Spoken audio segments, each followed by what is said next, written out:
Countdown for blast off. X minus 5, 4, 3, 2, X minus 1, fire.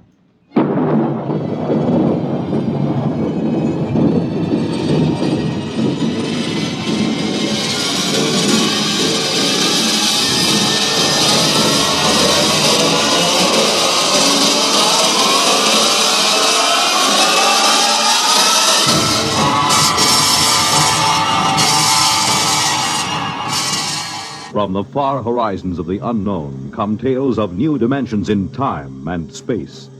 These are stories of the future, adventures in which you'll live in a million, could be years, on 1,000 maybe worlds.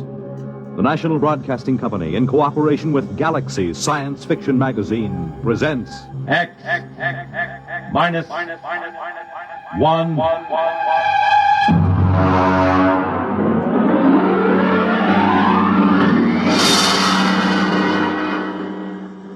Tonight, we take you some 800 years into the future to meet man's best friend.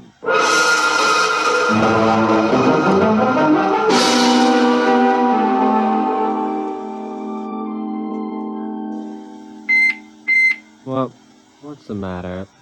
Who's there? What?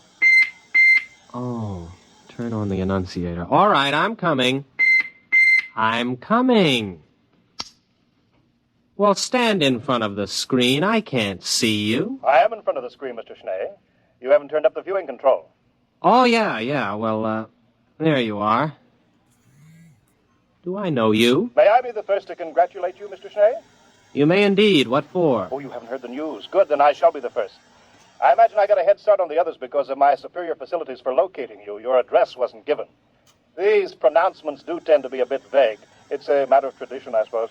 I haven't heard any news for days. I've been listening to my sound tapes and and meditating. Now, wait a minute. I'll let you in. Oh, the auto bursar must have forgotten to pay the doorbell. Have to open it manually. Just a minute. All right, you can come in now. Well, I suppose you don't know who I am. Well, you're wearing the uniform of an upper echelon salesman. I just wanted to warn you, nobody can force me to buy anything. I'm a free citizen. Oh, now, come, Mr. Schnee. I suppose the big news is I'm the lucky householder to whom the little gem room expander will first be offered. Oh, nothing of the sort. I'm not a common salesman. Oh, I'm sorry. I didn't notice your merchant prince badge. Come in, have a chair. No, not that one. It's my meditator. It's still running. Oh, thank you. Well? Mr. Schnee, our prognosticator has just given its fortnightly prognostication. You are going to be our new ruler. Congratulations. I'm sure you will be a splendid one, too. But wait, what's to become of the old ruler? You're scheduled to dispose of him sometime this month.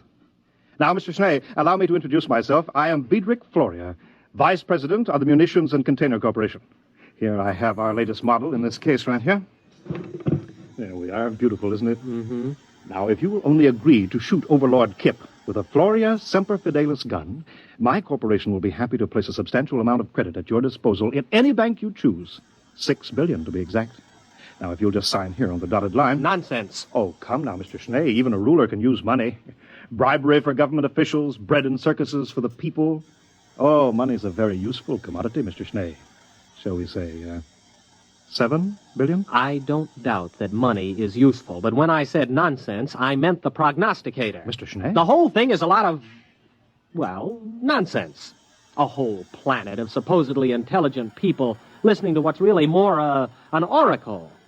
A machine can't read the future. It's impossible. Oh, dear, Mr. Schnee, that's sacrilege. You can't talk, confound it, sir. You can't talk that way about the machine. Listen, after all, let's look at this reasonably. Machines can and do answer all the problems of our daily life.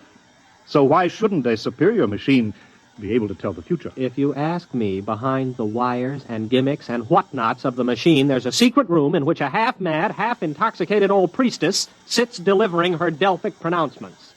Might as well have an above-board oracle and be done with it. Now, Mr. Schnee, even our ruler shouldn't flout the authority of machinery. Of course, it's all right when you're alone with friends like me, but in public you shouldn't. Mr. Schnee, I'm from the Daily Disseminator. How does it feel to be ruler prognosticate? Perhaps you tell us in your own words. Oh, that's what I get for leaving the Annunciator on. There's your communitive. All right. I'll answer it. Hello. Mr. Schnee? Yeah. I'm Overlord Kip. I understand you are the young man who is destined to dispose of me and take my place. Well, honestly, Your Honorship, I haven't the slightest You'll make it swift and painless, won't you? Suppose you come around to the palace around 1 o'clock or so. We can have a bite of lunch and discuss the matter together. After all, I think you'd agree that I have been a reasonably good ruler, so I have the right to die with dignity. Oh, absolutely. No question of that. I think it's a very good idea having a chat about it first. It is awkward to dispose of someone you haven't met previously. Thank you, Mr. Schnee. I hope you'll find your successor as cooperative as yourself. I wonder whether he wants me to make an appointment so he'll have a band of counter-assassins ready to kill me. You know, that would save him the expense of a standby guard. He's pretty tight, you know. He wouldn't dream of doing anything of the sort. Overlord Kip knows what's due his position. He has a sense of duty and responsibility, which, unfortunately, seems to be lacking in his successor, if you'll excuse me speaking frankly. I am, of course, considerably older than you, and so I feel... It's quite all right. You may speak freely. Furthermore, if he had you killed, the people would probably give him a painful and lingering death for attempting to interfere with the course of destiny. Oh, by the way, speaking of the people, the Polo will probably be around to hail their new leader soon. You really should work up a few well-chosen words. Well, I'm not going to do it. They can't make me kill him and take over, and that is flat. I am not the administrative type. I never have been. Well, in that case, the people will probably kill you for attempting to interfere with fate. Have a cigar? But I wouldn't have done anything. There are sins of omission as well as commission. Come now, it's true, a ruler's life expectancy isn't very long. At least it hasn't been the last few reigns, but it's longer than yours will be if you refuse to fulfill your destiny. I wouldn't make a fit ruler. Consider my origins. I wouldn't tell this to anyone but you. I'm illegitimate. I don't even know who my father is. It's a wise child who knows his own father. And some of the most celebrated leaders in history have been illegitimate. Look at William the Conqueror, Alexander Hamilton. I don't think that's too much of a recommendation. You see, almost anyone can be a leader. The important thing is that he be destined for leadership. But I'm no good at it. Everybody says so. I've never done a thing in my life. My aged mother has had to work to support me. Well, it's time enough that you stood on your own 2 feet, my boy. Remember, destiny must take its course. Oh, excuse me, I'm due on radio monitor in a few seconds. If you don't mind, I'll broadcast from here. I'll just check my equipment here. Fine. Now, here we go. My friends, allow me to introduce to you your new ruler, Gervais Schnee. He is planning to assassinate Overlord Kip with a Floria Semper Fidelis gun. Floria Semper Fidelis guns retail from credit 2.98 for the peasant's pistol, all up to credit 1089.98 for the Super Deluxe Conspirator's model. But each is the best attainable for the price. Mr. Schnee will, of course, use the Super Deluxe model.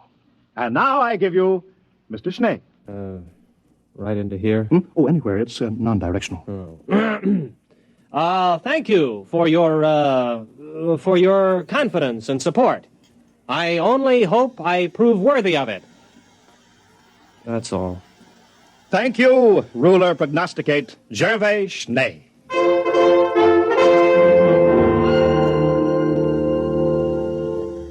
Will you have some more wine, Mr. Schnee? Oh, no, thank you, Overlord Kip. I've had too much already. It's a delightful vintage, isn't it?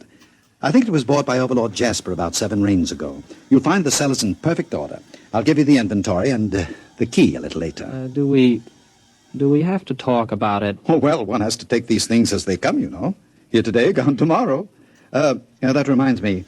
Will tomorrow suit you? Well, of course, it really doesn't make any difference to me. All right, then. We'll set it for tomorrow, if that's convenient for both of us. I have the afternoon clear. We'll make a public announcement a little later. Well, all right, if you say so. Of course. And now we can go into my study and discuss the details at our leisure. I've got half a box of some wonderful cigars left over. I think you'll enjoy them.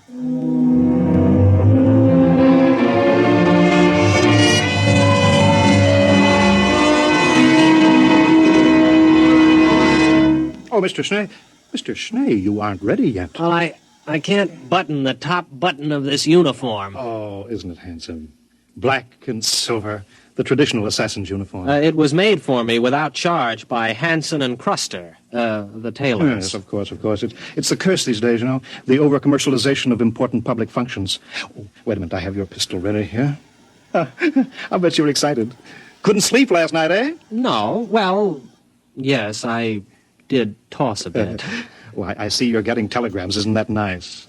Had your breakfast? Well, I don't think I'm exactly in the mood for eating. Oh, you should, you know. A good breakfast makes good aim. Well, I really couldn't eat a thing. Well, you will have a fine lunch after it's all over. I saw your black and silver limousine at the door. What? I don't have a black and silver limousine. You do now. Oh, yes. You know, there's going to be a brass band along. There'll be crowds cheering. Oh, it's such a lovely morning. You've hired 2 removers, I trust. Removers. Yes, I think so. Good. Oh, what pageantry.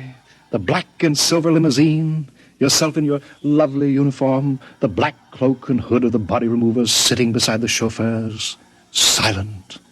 The band playing the funeral march as you move down the boulevard. Crowds cheering, little children let out of school presenting you with flowers and television cameras. Oh, what a sight, what a sight. Well, now it's about 10:30. Shall we be off?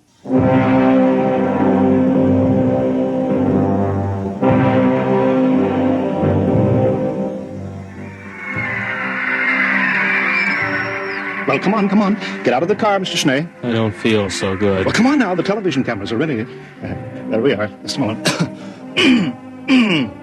Now, ruler prognosticate Schnee, allow me to load your super deluxe conspirators Floria Semper Fidelis gun for you. It's already loaded. I'm supposed to do it now for the cameras. It's already loaded.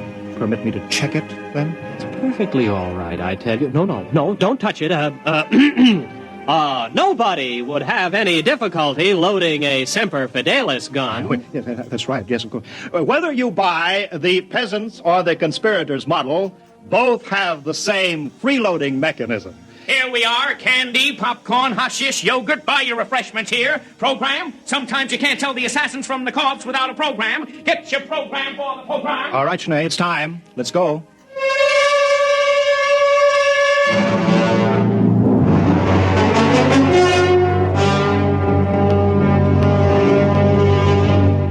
Well, here we are again, eh? Overlord Kip, I am officially here.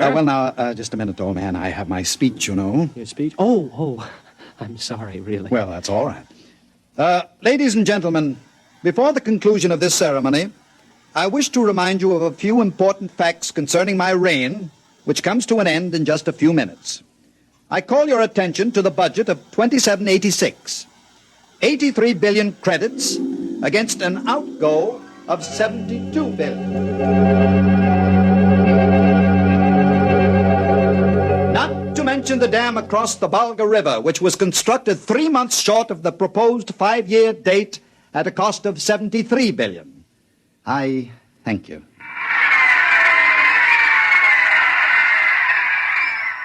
Well, that's it, old man, huh? Are you all done? Why, yes, I think I've covered everything. Well, goodbye and good luck, Overlord Schnee. Anytime you're ready. You mean now? Well, come along, old man. The networks have only cleared an hour. There's a commercial program starting in 3 minutes. Get on with it. Well, all right. Here goes.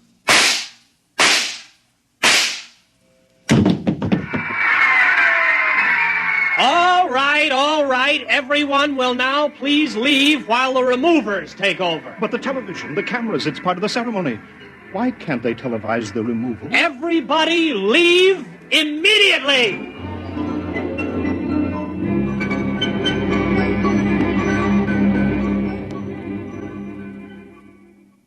They're all gone now, Overlord Schnee. Perhaps... You too. But after all... Out. I want to meditate. Well, very well. All right. Alone at last. Kip. Overlord Kip. Phew. I don't think I'd have been able to stay still much longer. You all right? Schnee, you're a good shot. That blank really stung. On a very tender spot, I might add. No time for chatting. We've got to get this over in a hurry. Now comes the part where your friends will have to look like real removers. I hope they can give it the professional touch. Don't worry about us. We are real removers. At least both of us have participated in removals. I'll take off my hood. But wait. Why, you're Overlord Morehouse. I've seen you in pictures. And the other one. You're Shinnick. You died before I was born. That is, you were supposed to have died. Both of you were. Morehouse was supposed to have killed you. Well, we're not precisely dead, only retired, you might say. The prognosticator didn't say he had to be killed, just disposed of, as Kip undoubtedly pointed out to you in your little interview together. Sorry I couldn't tell you the truth, old man, but you might have changed your mind and given us away. We've formed a little club of dead overlords. We're looking forward to the day when you join us, Overlord Schnee. You better hurry. If the four of us are discovered, the mob will tear us to pieces. Oh, you're right. Get on the stretcher, Kip. Bad enough we're going to have to carry you out. At least don't expect us to lift you up.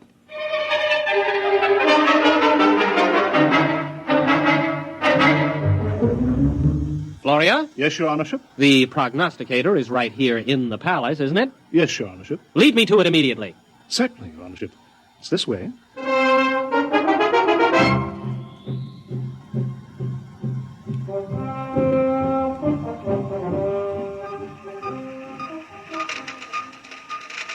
Here you are, Your Honorship. This is the prognosticator.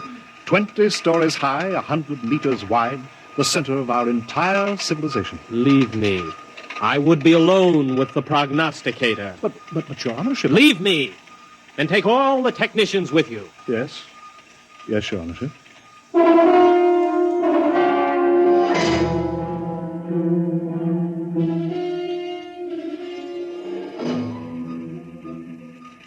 You're all alone now, Your Honorship? You too. Leave me. Well, yes. Yes, sir. Yes, Your Honorship. Your wishes are my command. Well.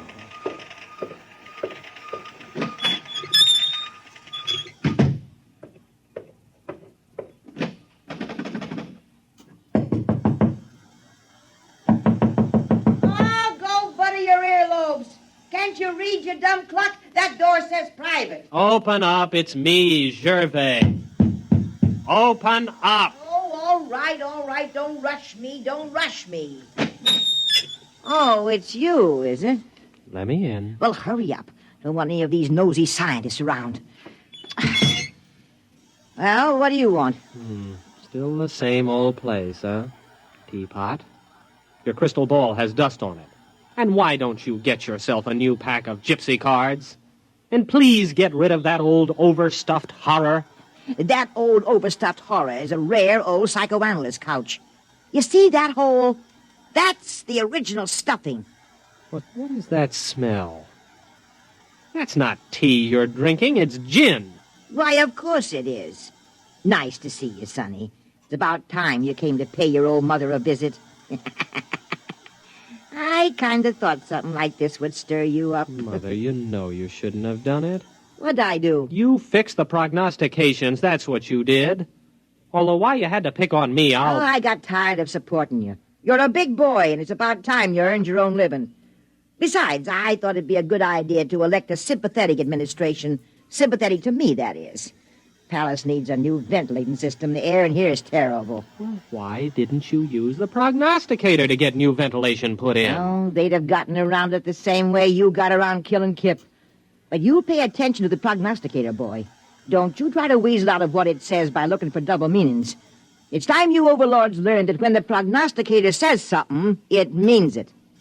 Yes, Mother. I'd hate to have to give orders to have my own boy disposed of. The last 3 disposals weren't so bad. But sometimes those disposals can turn out real messy. Yes, Mother. Maybe blood is thicker than water, but not much. Yes, Mother. And why shouldn't you listen to my prognostications, huh? Just because they're dolled up a little doesn't mean they're not true. Don't I have a crystal ball? Don't I have a gypsy card pack? Don't I have tea leaves? Best tea leaves money can buy. Yes, Mother. So? What are you going to do? I'm going to have the ventilating system attended to right away. That's my boy. Now look at these here tea leaves in the bottom of my cup of gin. Yes, Mother. I can see that everything's going to work out fine. Just fine.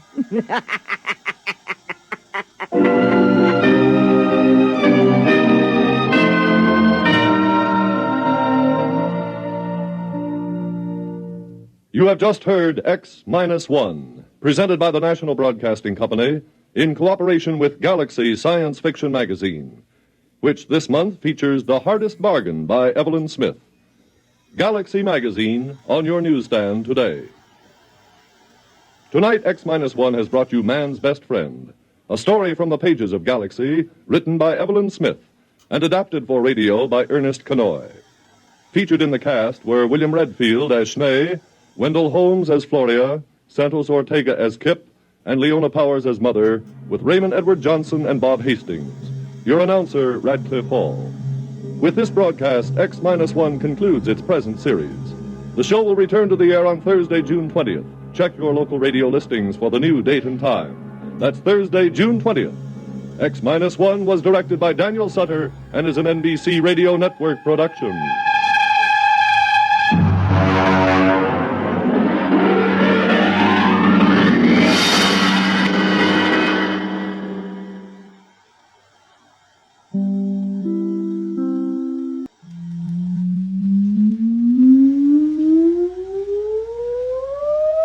Countdown for blastoff. X-5, -4, -3, -2, X-1, fire!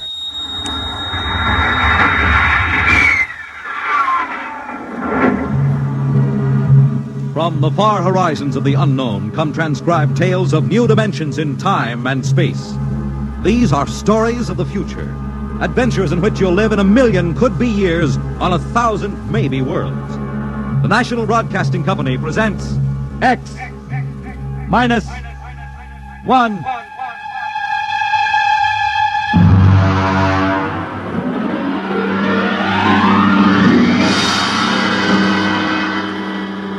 Tonight, X-1 presents PerigisWonderfulDolls by George Lefferts.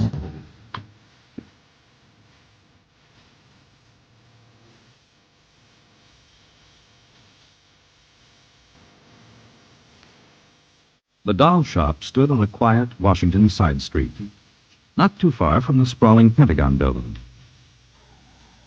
A woman and child waited outside, the little girl peering eagerly through the window at the dolls inside, and the woman glancing impatiently at her wristwatch, as if expecting someone who was late for an appointment.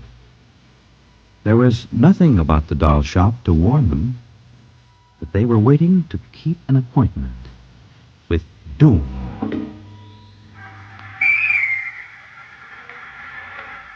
Mommy, look. What, dear? In the window of the shop, the tiny dolls. Oh, Mommy, do you think Daddy will buy me one? We'll ask him when he comes, dear. Should be here soon. He said 3 o'clock on this corner. I see him, Mommy. See? Oh, Henry, over here. Hello, dear. I'm sorry I'm late. Well, we're all ready to go shopping. Cindy's been... Yes, well, I'm afraid we'll have to call off the shopping album. Oh, Henry, we promised Cindy. Well, I'm sorry, but it's just one of those things. You've been the wife of an army colonel long enough to know his life isn't his own. What is it this time? Some more of that flying sphere nonsense. The pilot who says he sighted it last month crashed and was killed today, and the general wants the full report. Oh, dear. What next? Well, I got a staff meeting at the Pentagon at 3:15. Daddy, look in this window. Well, I haven't time, dear. Alma, Just for a minute, Daddy, Yeah, please. Now, Cindy, I haven't time to stop and watch a bunch of 6-inch dolls parading around in the shop window. Say, they are lifelike, aren't they? Look at that, Alma. Dolls are marching around like a regular review. They've even got their own little band. See the one in the red jacket, Daddy? Yeah. He's the leader. He's bowing to us. Well, they don't look human. Henry, your staff meeting. Oh, yes. Well, I got to run. Can we buy one, Daddy? Well, not now, dear, and I'll run along. Now, don't go spending a lot of money on that nonsense. No, Alma. dear. Bye. Bye, Cindy. Bye, Daddy. Oh, look, Mommy, the band is going to play. Aren't they wonderful, honey? Honey, I must have stood on this corner 1,000 times. I've never noticed this shop before. Look at the man inside, Mommy. Who's he? That's the proprietor, dear. Doesn't he look funny with those red cheeks and white mustache? It's easy to see who he models his dolls after. Mommy, look, he's coming to the door. He's coming. Good evening, children. Good evening. How funny he talks. Hush, Cindy. Would you like to step inside the shop of Santo Perigi? Well, yes, we would, but... This way. Mommy, it's like fairyland. Here in the shop of Santo Perigi, creator of Perigi's Universal Wonderful Dolls, the world of adult reality is blended with the world of child's fantasy. This is a new shop, isn't it, Mr. Perigi? What is new and what is old? Come, this way. Would you like to meet one of my little ones? Oh, yes. Now, this one in the red jacket is Toto. He is the leader. Handle him ever so gently. See, I will set him on the table. Speak, little one. How do you do? How do you do? How do you do? Oh, Mommy, he talks. The doll talks. Amazing, absolutely amazing. That is nothing for Perigi's Wonderful Dolls. Listen. Sing. Sing, Toto. Sing for the little girl. My name is Toto. Sing, Toto. Men are big and tall, dolls are very small. When men begin to fall, the dolls will rule them all. More. How do they work, Mr. Perigi? How do they work? That is the secret of the great Perigi, greatest of all doll makers. To make an ordinary doll is nothing. To make a perfect replica, that is something. But to make a doll with intelligence, that is the work of an artist, eh? I suppose that they're very expensive to buy. Perigi does not sell his dolls, madam. You don't sell them? When I construct a doll like Toto, I cannot bear to be permanently separated from him. So instead of selling, I rent my little people. You do? You rent dolls? Precisely. $10. For how long? For as long as they are cherished. My only request is that when you grow tired of my dolls, you return them to me in good condition. Oh, Mommy, could we take him home? Take him home, take him home, take him home. Oh, look, he's following him, Daddy. He wants to Well, come. honey, your father said that we shouldn't spend a lot Oh, of money. please, I'll take such good care of it, please. Well, honey, we'll have to deal with your father later, but... Well... Oh, Mommy. All right, wrap him up, Mr. Perigi. But I have a feeling that when your father comes home, we'll be sorry. Be sorry, be sorry, be sorry, be sorry.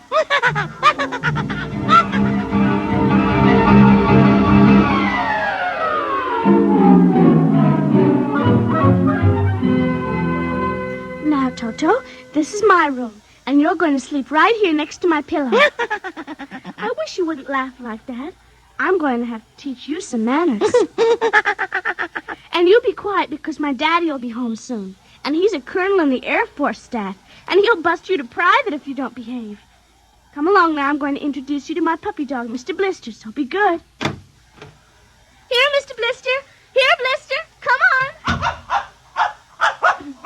Mr. Blister, this is Toto. Oh, dear, I don't think Mr. Blister likes you, Toto. Come over here and shake hands with Toto, Mr. Blister. Come on now. Mr. Blister! Let him go! Let him go! Let him go! Cindy! Mr. Blister, come over here! Come over here! Cindy, what happened? Mr. Blister tried to bite my doll. How frightened he is. Oh, honey, dolls don't get frightened. But he was frightened, Mommy. He screamed. You imagined it, dear. It's only a doll. He did. Well, Mr. Blister didn't mean it. Now, you know he's the gentlest little pup alive. He is, and he's nasty, and I hate him. Oh, now see, you've hurt his feelings. I don't care. He tried to bite my new doll, and I don't ever want to see him again, ever. Oh, dear. All right, Mr. Blister, you come downstairs with me. Cindy's angry with you tonight. I'll kill him. Cindy! Where did you learn a thing like that? Toto said it. Honey, you've had a very exciting day. Now, brush your teeth now and go to bed. Daddy's coming home late, so he'll see you in the morning. Good night, dear. Sleep well. I hate him. Hate him, hate him, hate him, hate him.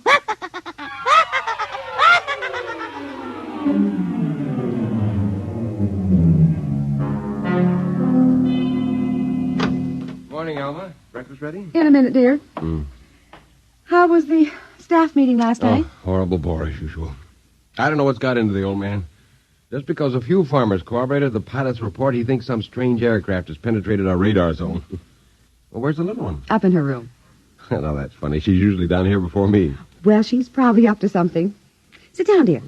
Say, remind me to take some papers back to the War Department, will you? I left them in my strongbox. You haven't been bringing your reports home, have you? Well, it's safe enough. Well, you told me it was against regulations to bring secret papers home. Well, I had to finish some work for the old man, and nobody will ever know the difference.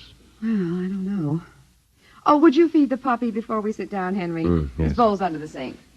Where is he? Say, that's funny. Here's his supper from last night, only half eaten. He's getting fussy. Doesn't like canned dog food anymore. Here, Blister.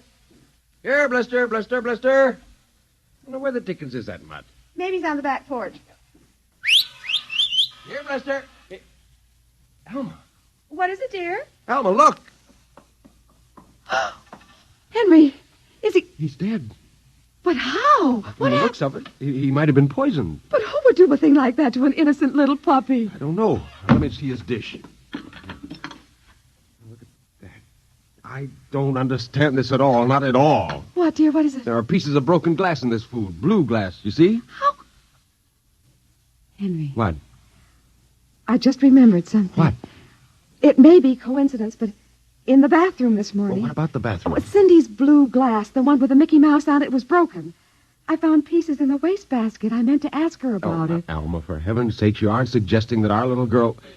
Well, she loved Blister more than anyone. Not last night, she didn't. Why not? He went after Toto. Now, who is Toto? That's her new doll. Her what?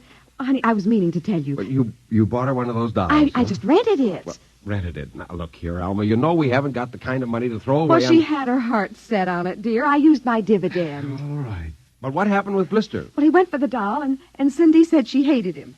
Oh, well, a child... She said she'd kill him. Where'd she get a thought like that? I don't know. Has she been watching those chillers on television? I don't know. Well, it's too ridiculous. Good heavens, a 9-year-old child putting ground glass in dog food. She'd have to be a monster. Mommy! She's coming. Well, don't say anything. I'll talk to her.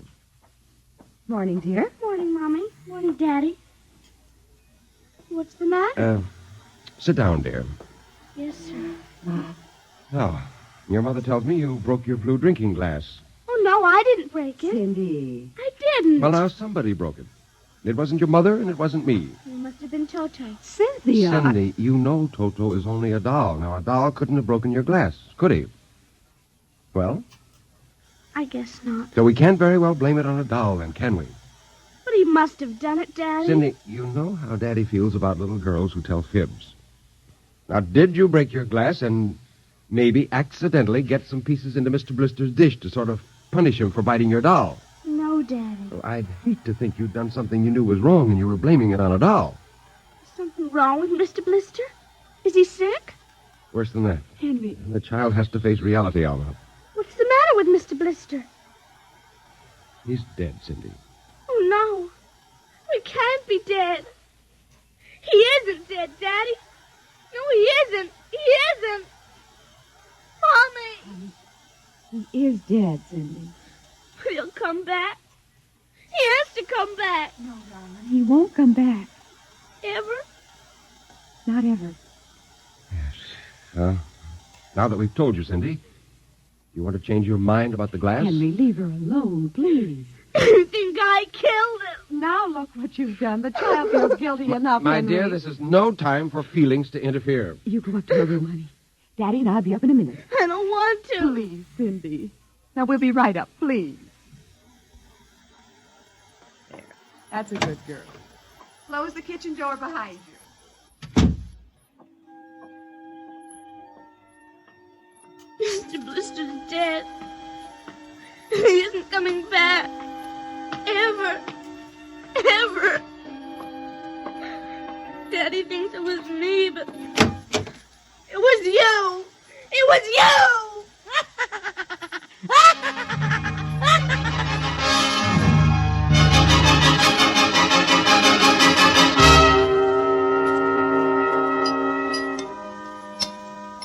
Eat your supper, dear. I'm not hungry. You scarcely touched your lunch. I don't feel like eating. Is it Mr. Blister? Now, answer your mother. She'll work it out her own way, Henry. Well, I don't know, Elma. When I was a boy, there was such a thing as discipline. Now, the way this child is being brought up... Henry! Well, it's true. There's no respect, lying, and...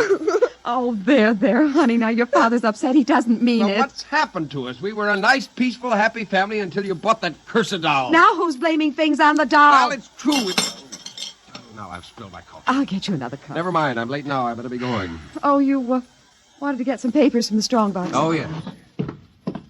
Cindy, please, try to eat something. Yes, ma'am. Elma! Elma! What is it? Elma! It's gone. What's gone? The box, the strong box, is gone. It can't be. The door to your study's always locked. You and I have the only keys. I know all that, and I tell you it isn't there. Well, who would go? I don't know.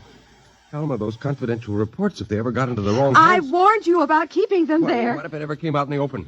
Can't you see the papers? Call the police, Henry. And throw my Army career in a wastebasket after 17 years? No. We've got to find it ourselves. Well, it was there when I went in to clean this morning. What about your key? It's right here. I always keep it with me. It's funny. Oh, no. My other keys are on the ring. Oh, you've lost it. I don't see how. Elma, how could you do Oh, it? Henry, please. We'll search the house. I can't think of anything else to do. Well, you'll miss the staff meeting. Meeting? My whole career goes up in smoke if we don't find those reports. Somebody got hold of your key and opened that room and... I know. Cindy. You leave the child alone. She's been through enough. You know she wouldn't do a thing like that. I don't know anything anymore. I don't even know my own child. I don't even know you. All I know is that strongbox is gone and it contains papers that are dynamite if the wrong person gets them. The question being who? What's that?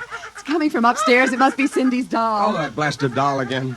Something must have set it off. I don't know how the mechanism works. For heaven's sakes, let's go up and shut it off.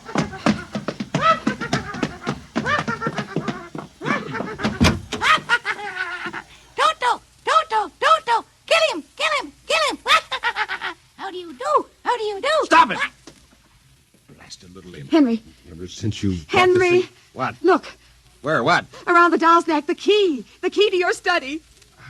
You see, Elma, it was Cindy after all. I don't believe it. Well, good heavens, do you have to have it spelled out for you? Here's her doll with a key around its neck. She wouldn't, Henry. You know she wouldn't. Oh, ever since you got this fool doll, she's been acting half insane. At first the dog, and now this. I think she hates us. Henry, Cindy is my child. I know her. I know she's a good, sensitive person with no malice in her. You're simply refusing to face the facts, my dear. What are you going to do? I'm going downstairs and have a talk with that young lady.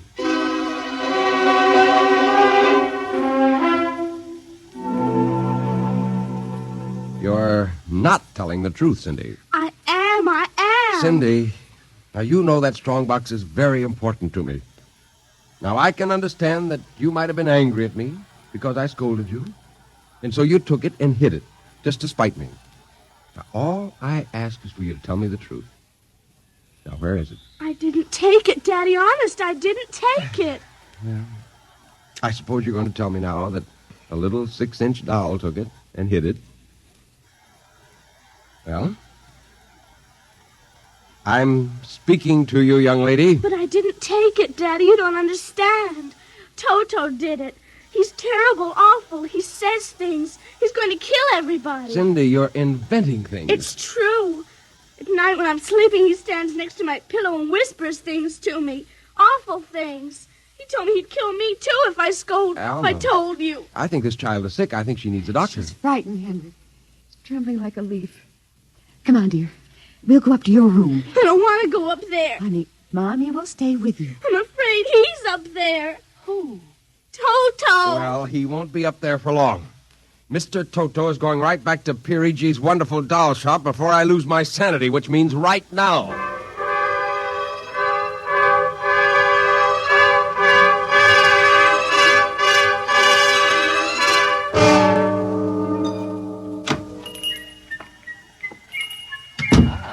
Colonel Grayson, welcome to the home of Perigis's wonderful doll. Are you Perigi? Santor Perigi, creator of the universal doll, the doll with a mind, the doll which... I'm returning one of your masterpieces. Oh?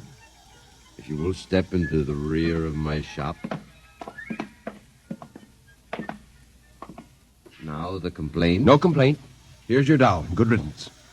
My little Toto. Rejected. You found the world of men too filled with hate. Hate? We will change all that later on. Return to your comrades in the window, little one.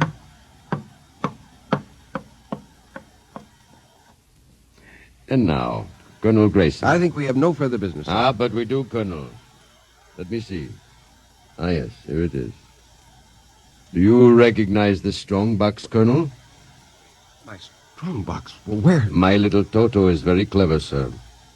Are you trying to tell me your doll stole that from me? Let us not say stole. I am merely keeping it in custody. What's the game, Perigi? The game, as you call it, is blackmail. You give me what I want, and I do not ruin your career. What do you want? Information. We already know something from the reports of the War Department concerning a certain strange-looking sphere reported by one of your pilots. What government do you represent? I represent PerigisWonderfulDolls, none other. I am not so naive, sir. Perhaps I should explain. Each man hides something from the world. Each man loves something more than life. With the help of my wonderful dolls, I obtain personal information which enables me to control the men who control the world. You're a madman. A genius. You would be surprised at the list of men who have become the confidants for my dolls. Do you think you can blackmail me into betraying my country? If the price is right. And in this case, sir, the price is your career and the lives of your wife and child. Why are you so interested in the flying sphere? Let us say for reasons of my own. Well, Colonel? Hand over the strongbox. I warn you, I have a gun. Give it to me. You are being foolish. Put down that walking stick. Now? No closer. Now?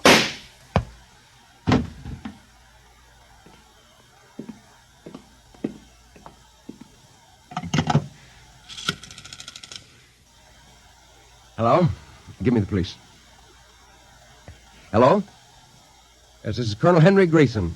I've just killed a man. Yes, Perigi's doll shop, corner of 4th and Lexington. The body is in the back room. Yes, I'll wait for you. Shut up. Shut up, you little fiend. Colonel Grayson. Did I hear it speak? Colonel Henry Grayson.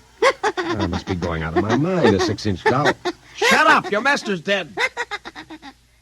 You are mistaken, Colonel. I, Toto, am the master. What do you mean?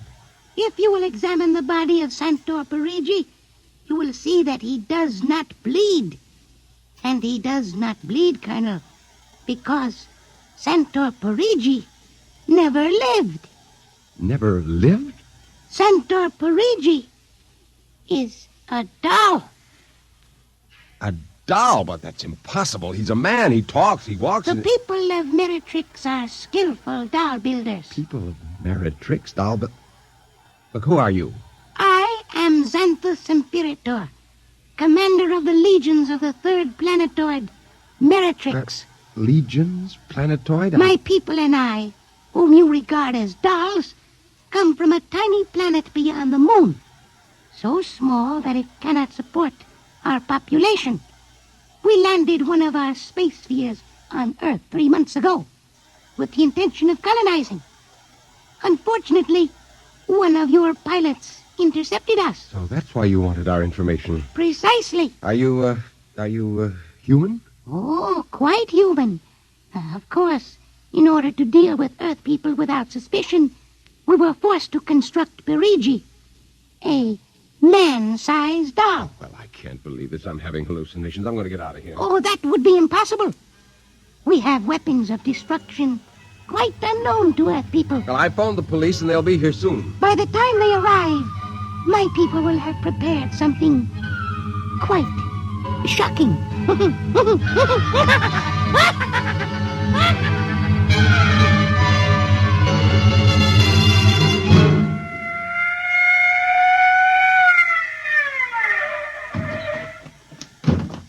Cover him, Ryan. Okay, Sergeant. You the guy who turned in the call? Yes. Where's the body? Well, it isn't exactly a body. What do you mean? It's a doll. A what? Well, you've got to let me explain. Now, this sounds fantastic, but I've stumbled onto an unbelievable plot to control the world. Keep talking. Now, these little dolls, they aren't really dolls. They're tiny people. There's a big doll named Santo Perigi, and he runs this shop. Holy smokes. He's off his trolley, sir. Listen, mister, we got a call that there was a murder here. Now, if there was one, where's the body? Behind those curtains in the back. Only it isn't really a body, you see. What? I hear something back there, Sarge. All right, cover those curtains. You! Is anyone back there? Come on out. Come out or we'll come in and get you. Something's coming. The curtain's opening. Welcome, gentlemen. Perigi. Well, this is impossible. I smashed his skull. You know this guy? Yes, that's the one. That's the doll. What's your name, mister? Perigi. Santo Perigi, creator of the Universal Doll. You ever see this man? Never until just now. What? Well, he's lying. I tell you, he's nothing but a life-size doll. The real masters are these little dolls. Ryan, are you getting this? He's wacko, Sarge. Nutty as a fruitcake. Look, I'm not crazy, I tell you. I can prove it. They must have fixed up his head when I smashed it in. Touch him, you'll see. Mr. Perigi, you know what the guy is talking about? The man is demented, obviously. Look, I tell you, there's a plot to control the Earth. Listen, you've got to let me call the War Department. They'll want to know about the flying sphere. Holy mackerel, this gets worse every minute. Ryan. Take him to headquarters? Save some time. Take him down to the psycho ward. Okay, Buck Rogers. Come along nice and quiet. Look, you've got to listen to me. Don't you see the future of mankind is at stake? Sure. I know how it is. Look, he's nothing but a man-sized doll. Touch him. And the little ones are going to take over the Earth. I know. I had the DTs once. Okay, Sarge. We'll see you later. Please. Come along. Please, now. listen to me. You've got to listen to me. Sorry to cause all this trouble, Mr. Perigi. Not at all, sir. Not at all. Well, I'll be. That ain't the cutest little doll. Say, my little girl will be nuts for that. Perhaps you will accept it as a gift. Well, now, For saving my life. That madman might have killed me. No home is really complete without one of Perigi's wonderful dolls, Sergeant. Is that right, Toto? Yes, but I would like in some way to show my gratitude. You will be doing me a favor if you will take the doll home to your little daughter. Say, this ought to make her the happiest girl in the world. Yes, Toto will come as a great surprise. A very great surprise. Won't it, Toto?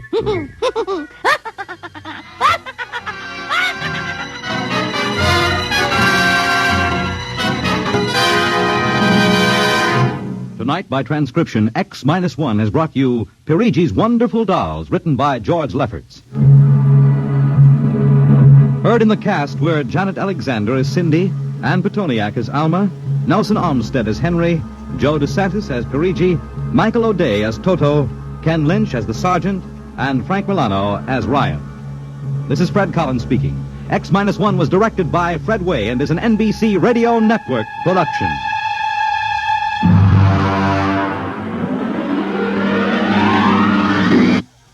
Tonight's story concludes the present series of stories of the world of the future.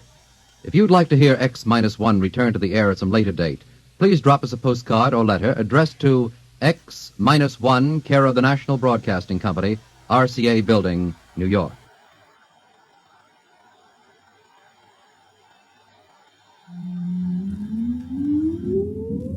Countdown for blast off. X-5, 4, 3, 2, X-1, fire.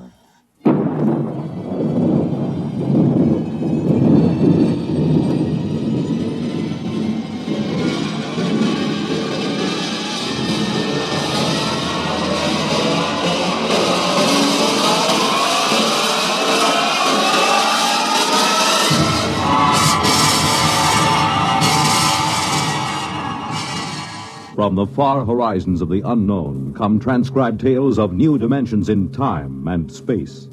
These are stories of the future, adventures in which you'll live in a million, could be years, on 1,000 maybe worlds. The National Broadcasting Company, in cooperation with Galaxy Science Fiction Magazine, presents X minus 1.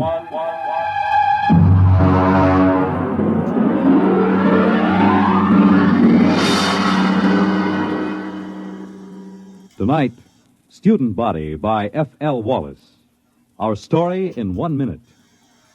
Girl, Boy, moon, June, ring, wedding, home, money, baby, money, education, money, retirement, money, solution, United States savings bonds. There's a smart couple. They're looking to the future. They know how important it is to plan for the future now with savings bonds. Yes, the plans you make today will determine what kind of tomorrow you have.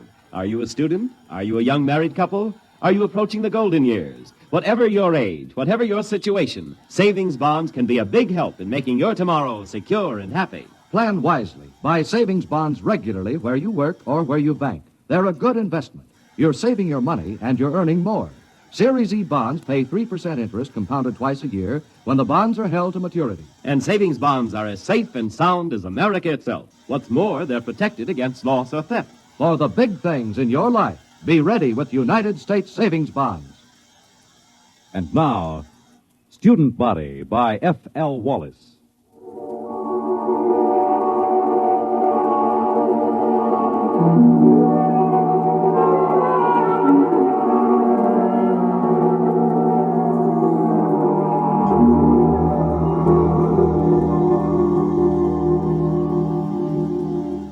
Emergency report to Central Colonial Service. Subject Planet 7G63, Glade. Reporting Dano Marin. Special assignment from Biological Control.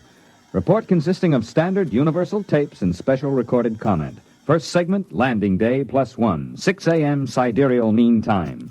Voices on tape, myself, Colonial Executive Shep Hafner, and Athel, a female member of our crew. Tape commencing. Watch your step on the ramp, Marin. It's tilted. Oh, yes, I will. All right, where are these people? Over there, a few hundred feet. Beneath that tree. Oh, come on, then.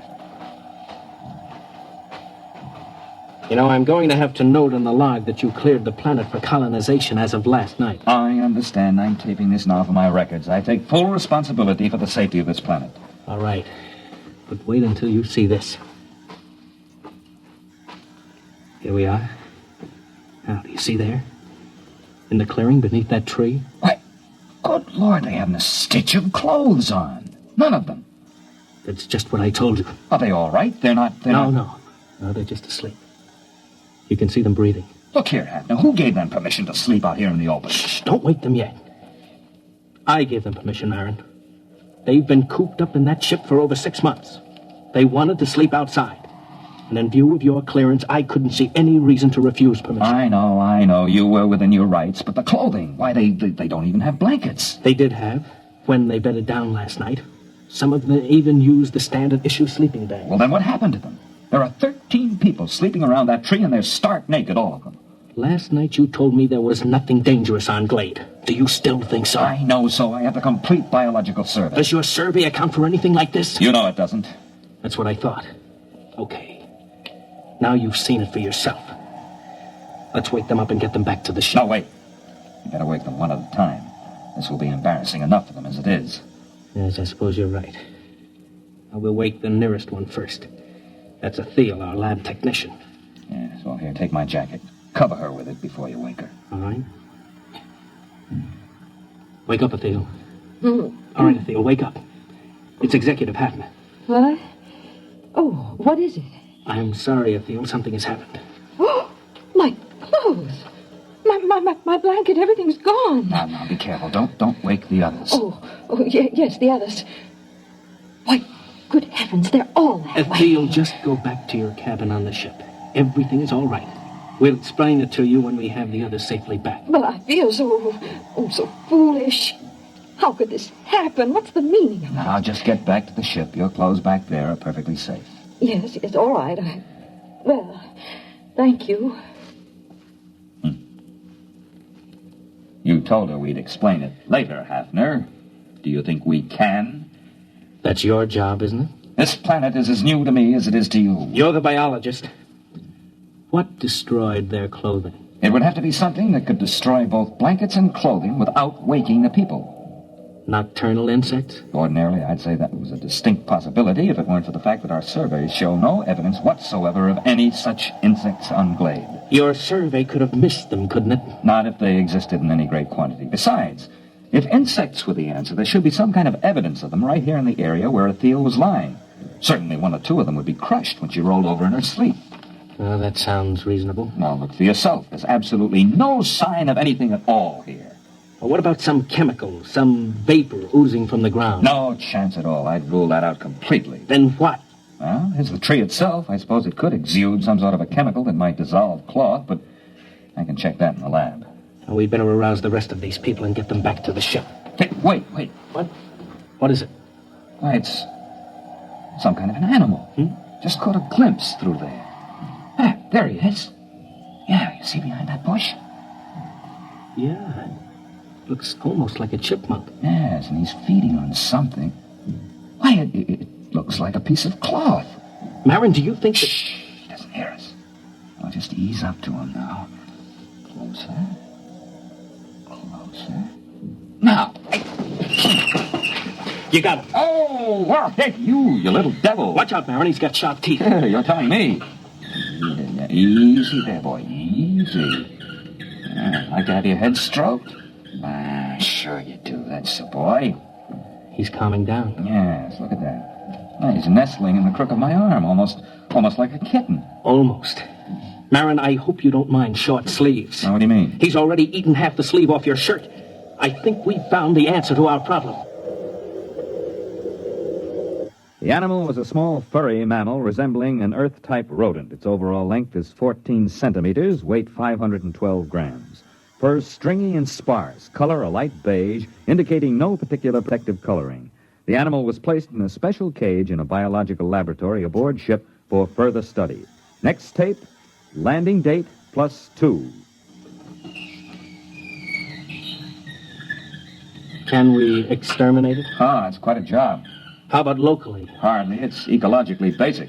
Look, Marin, you're from biological control. I've just got an executive's rating. Well, look, you know how control works. They send a survey ship over and record the neural currents of the animals. They get everything that has a brain, including insects, and they take a few specimens to check the patterns. Now, here's the report on Glade. The survey shows that this animal is one of only 4 species of mammals on the planet. It is also the most numerous. So if we kill them off here, others will swarm in from other areas. Yes, that's about it. There are probably millions of them around the planet. Of course, if you want to put a barrier across the connection to the mainland, you might be able to wipe them out locally. Look, Marin, I've got a tight schedule. I can't spare dirt-moving equipment for that. By the way, what do they eat? Well, as far as I can see, anything. Insects, fruit, berries. You could call it an omnivore. Now that our clothing is handy, it eats that, too. I thought our clothing was supposed to be vermin-proof. It is on 27 planets. On the 28th, we met up with a little fella that has better digestive fluids, that's all. He's eating a leather belt right now. Yeah. Are they likely to bother the crops we plant? They shouldn't, but then I would have said the same thing about our clothing. All right, Marin, you worry about the crops. Find some way to keep them out of the fields. Meanwhile, everyone sleeps inside the ship until we can build dormitories. Biological examination of omnivore posed this question. Why only 4 species of mammals on Glade? No reptiles and only a few birds. On all comparable planets, a large variety of species. Nearest Earth parallel, fossil remains from the late Carboniferous show creatures like the omnivora, but on Glade there appears to be no further evolution. Next tape segment, L+22, place, temporary warehouse, Quartermaster Crone, and myself. There you are, Mr. Marin. They got in every seat, sack, and barrel in this part of the warehouse. Well, what makes you think it's mice? Look, I've worked in grain elevators for 30 years in Kansas. Look at the way that sack is gnawed. And look over there. Droppings. Well, it's not exactly... I know, so they're mice-like. I want to know how to get rid of them. Have you tried poison? You tell me what poison to use, and I'll use it. They got into a 100-pound sack of arsenic and went through it like it was whipped cream. Well, how did they get in? It's a fused dirt floor, isn't it? It should be pest-tight. But see, there are cracks along here. They must have burrowed through. They were loose in here, and we don't have time to build another warehouse. They've got to be controlled here. Well, catch me a few of them alive, and I'll see what I can do. Next morning, a dozen live specimens of mice-like mammals were delivered to the lab. No 2 of them were affected by the same poison, and the poison developed to control the omnivora was completely ineffective. Alternate discussed with Executive Hafner and Machinist Tully of Computer Engineering. Next tape, L+24. Hafner, Tully, and myself. I tried it out yesterday, Mr. Hafner. I think I've got all the bugs licked now. Tully, I don't want any more metal used than is necessary. This isn't standard authorized equipment. You're not dealing with a standard authorized problem. Are you ready to activate the device? Sure thing. Here, help me get it down from this assembly bench down on the floor. All right. There you go, kitty. Now, what do you think of her? A robot cat. Well, I still think we need at least 3 of them. Mr. Marin, inventory on colonial expeditions is always short. 1 will have to do. All right, Tully. Show us how this mechanical mouse catcher operates. You better get out of the way, Mr. Marin. If you've touched any of the mice in the lab, she'll go for you. She reacts to smell as well as sight and sound. All right, Tully, start it up.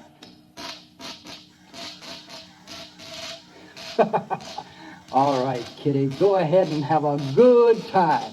Why, she moves like a cat. You know, I wouldn't bet a plug nickel on any mouse in the same warehouse with that baby. Robot cat device proved relatively successful in Warehouse 1. Rodent damage held below danger margin. Next tape, L plus 37. Tully, Hafner, and myself. I can't salvage it, Mr. Hafner. Just look at that. That skeleton was chrome steel. Now it's bent. The skin was duroplastic, and now it's cut to ribbons. The computer parts are all smashed to bits. How do you account for it, Tully? Well, look around the poor thing. You had me build it for mice. These things weren't mice. They're a good foot long. They just outnumbered him, that's all. You examined these dead animals, Marin? Not closely. Well, you'll find your mice have grown. They ganged up on that cat. There aren't supposed to be any rats on Glade, are there? Well, there weren't supposed to be any mice either. What are you going to do? We'll have to build another warehouse. 2-foot-thick fused floors. Wait a minute, Mr. Hafner. To do that, we'll have to stop all other construction. The atomic generator... Why not build more robot cats? You weren't here when we opened the doors, Marin. The warehouse was swarming with rats. Tully, how many robot cats would we need? 5? 15? We don't have enough parts to build more than 3. If we need more than that, we'll have to rob the computer in the spaceship. And that's one thing I refuse to do. The spaceship is our only link with Earth until the next wave in 2 years. All right, then I'll tell you what we'll do. We'll floodlight the supplies at night. We'll post a guard with half-charged rifles until we can move to the new warehouse. That'll take about 10 days. Meanwhile, our fast crops are ripening. It's my guess that the rats will turn to that for food. Now, in order to protect our future food supplies, you'll have to activate your cold storage animals, Marin. Mr. Hafner, it's against regulations to release any cold storage animals on a planet until after a complete investigation. That takes 10 to 20 years. This is an emergency. I don't want to be responsible for another rabbit-infested Australia or that planet in the Centauri system that the snails took over. Marin, I'll take the responsibility. You're recording now, aren't you? Yes. All right. If that isn't authorization enough, I'll put it in writing. Well, the beast I've got for this job won't be any good against rats this size. You've got hormones. Use them. Dead rats were gathered and frozen for further study. Observed animals, a wide variation in size. Internally, a lack of uniformity in organs. Some specimens had huge fangs and delicate jaws. Others had tiny teeth and massive bone structure. Obviously the most scrambled species ever encountered by a biologist. Reproductive cells were especially baffling. Proceeding with hormone treatment on cold storage Earth animals. Next tape, L plus 39. Lab technician, Atheel, and myself.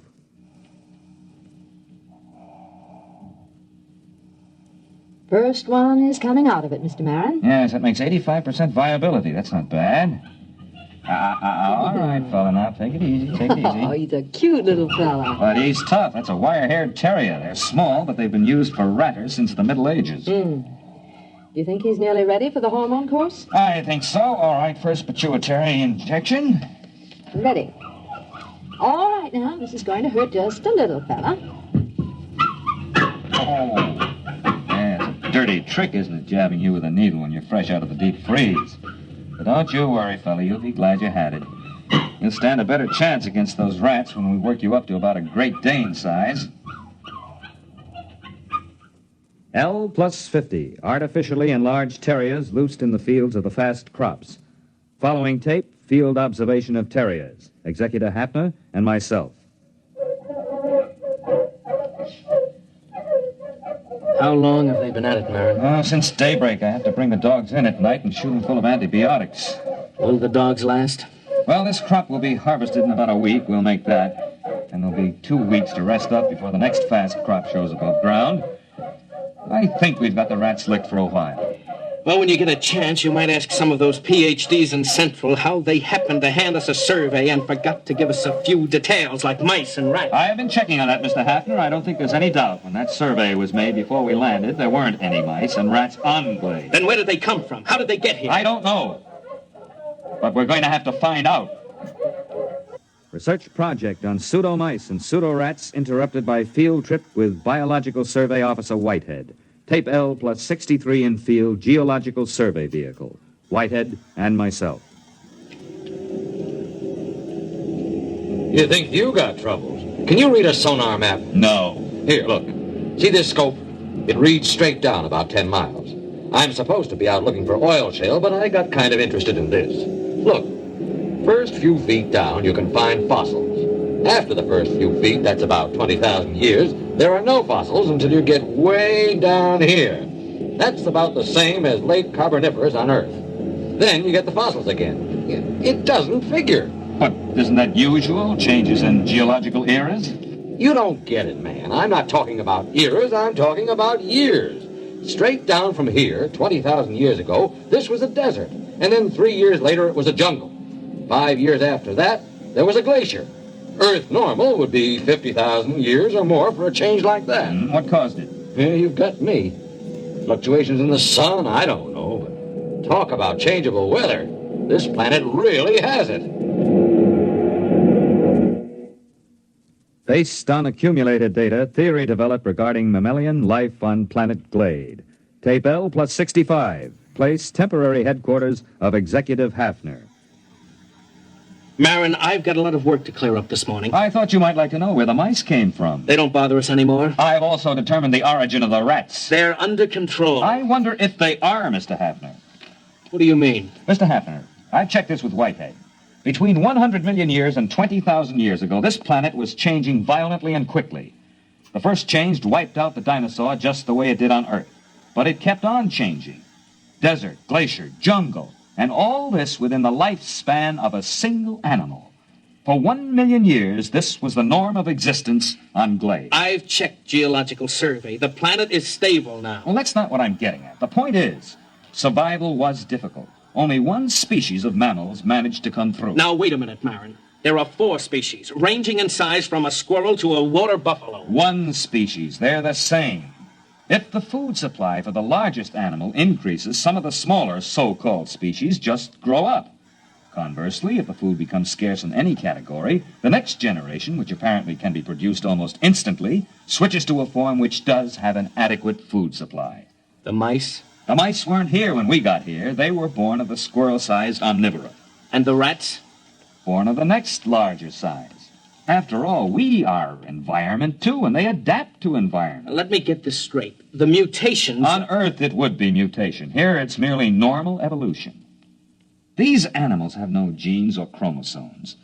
I don't know how they pass down heredity, but they react to external conditions far faster than anything we've ever encountered. Then we'll never be free from pests unless, of course, we rid the planet of all animal life. Yeah, you mean with radioactive dust? That won't work. They've survived worse. Oh, maybe we could leave the planet. Leave it to the animals. I could exercise authority under Clause 364. It's too late for that. What do you mean?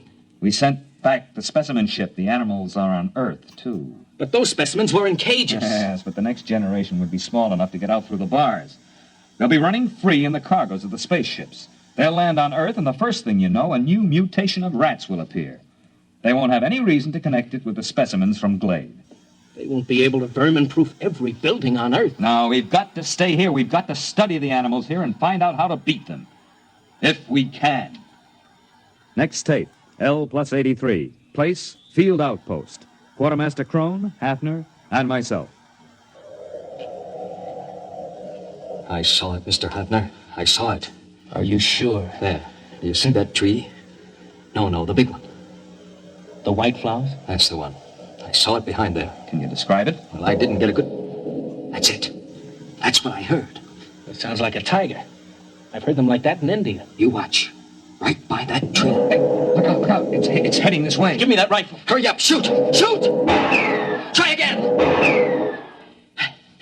I've got it. Come on, let's take a look. Now look out. Might be still alive. No, I hit it square with that second charge. What in the devil is it? It's a good 8 feet long. What do you make of it, Marin? Well, except for the lack of markings, it closely resembles a tiger. Look at those claws.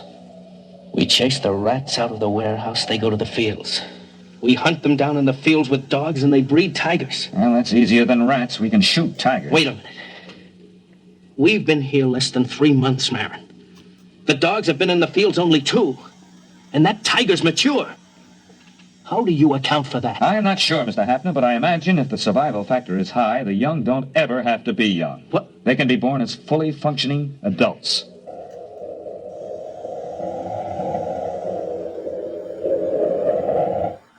Development report. Mice under control. Field rats under control by terriers. Tiger-like animals under control with searchlight and rifle. Additional complication. The original animal developed an appetite for electrical insulation. There is no protection except to keep the power on at all times. The last tiger-like animal was seen at L plus 130. After that, the attack ceased. By L plus 2 years, the animal seemed to have been controlled in all its forms. However, 3 months before the next colonist would do, a new animal was detected. Food was missing from the fields. Dogs were useless. The animal seemed to roam the fields, and the dogs did not attack. Patrols were unable to find the animal. Tape L plus 2 years. Hafner, Engineer Tully, and myself. Now, here's the way I'm rigging it up, Mr. Hafner. Whatever it is, it spotted the photoelectric cell rig. So I've worked up an alarm that reacts to body radiation. You're sure the animal won't spot that? Well, I'm burying it in the field. Then we'll move the visible alarms to another field. All right, Tully. As soon as the alarm goes off, notify Mr. Marin and me. Do you understand? Yes, sir. Just as soon as the alarm goes off. L2 plus 15. Radiation alarm sounded. Place, field station, Hafner, and myself.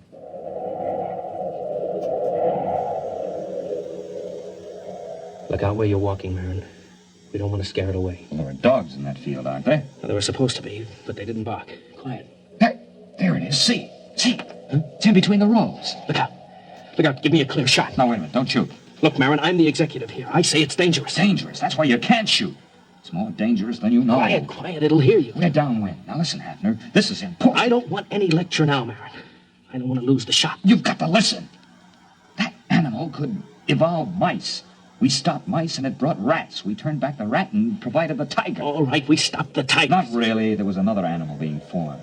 The one that's in that field now. It took the animal 2 years to create it. How, I don't know. 1,000,000 years were required to evolve it on Earth. He's moving away. Marin, I'm going to shoot. Don't shoot. We can't destroy the animal. It's on the Earth now and on other planets. We've never even been able to get rid of our own rats. How can we exterminate this animal? All the more reason to start now.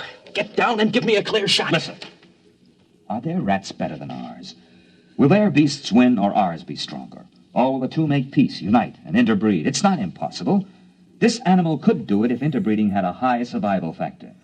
Don't you see? After the tiger, they bred this thing. If we shoot it down, what will come next? Look at it, standing erect. Opposable thumbs, binocular vision, a large brain capacity. This one I think we can compete with. It's the one after this that I don't want to face. Marin, it must hear us. It's looking this way. Look at it, Hafner. He's holding his hands up to show us he's got no weapon. Drop your rifle. Are you sure? Drop your rifle!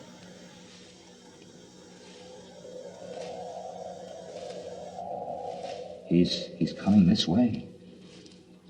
He's got one of those white blossoms in his hand. Yes. Must be a sign of peace. Wait. It looks almost like a man. I wonder what's inside that body.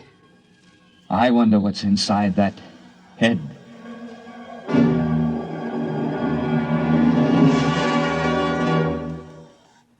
You have just heard X-1, presented by the National Broadcasting Company in cooperation with Galaxy Science Fiction Magazine, which this month features Verbal Agreement by Arthur Sellings, the story of an unsuccessful poet who was forced to ask what it was the aliens could want that was half as precious as the skins they wouldn't sell.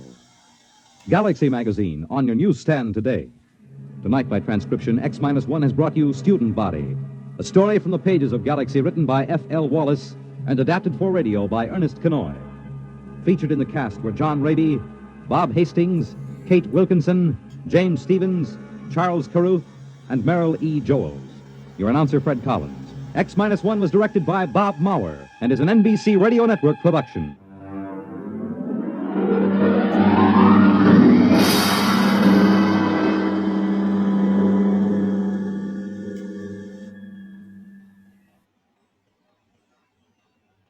Suppose you met a man in a tavern and he told you quite seriously that he wasn't a man at all, that he was the last Martian left alive.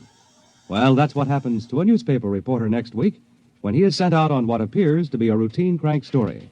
What happens next, though, is very far from routine, as the interview leads to a whole succession of astonishing events. The story is The Last Martian by Frederick Brown, next week on X-1. The Fisher Body Awards to Teenagers will be made tonight on the NBC Radio Network.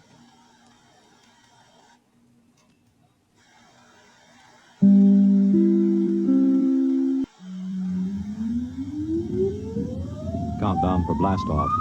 X-5, 4, 3, 2, X-1, fire.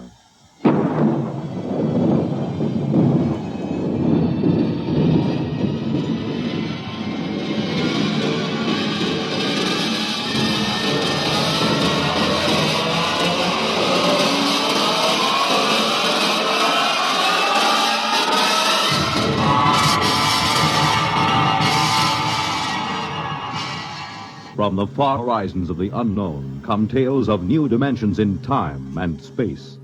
These are stories of the future, adventures in which you'll live in a million, could be years, on 1,000 maybe worlds. The National Broadcasting Company, in cooperation with Galaxy Science Fiction Magazine, presents X minus 1.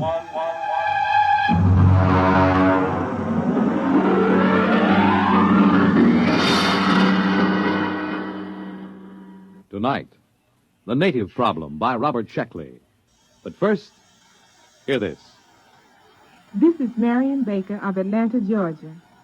As a teacher, there is a problem that I feel quite acutely.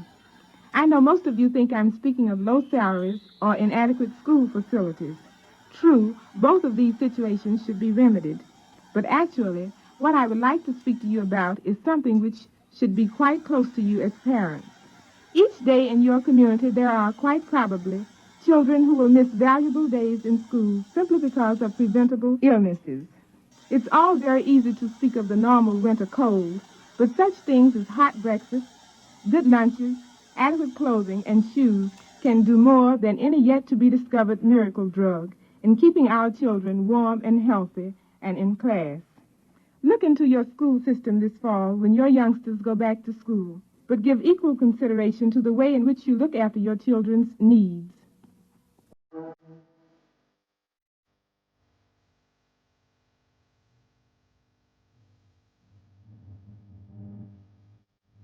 Now, X-1, and tonight's story, The Native Problem. To begin with, my name is Edward Danton. I've always been a misfit. Oh, that's all right. I'm not sensitive about it. In fact, I've grown rather proud of it. I just don't fit in the modern 22nd century world. There was no place in all of New York City, from Norfolk to Bangor, where I felt at home. And it was the same in every other great city complex on Earth. In school, I took such elementary subjects as group acculturation, sibling fit, values recognition, and folkways judgment. There was only one thing to do. As practically every misfit in the past century had done, I decided to migrate to deep space and find a place where I could call my soul my own.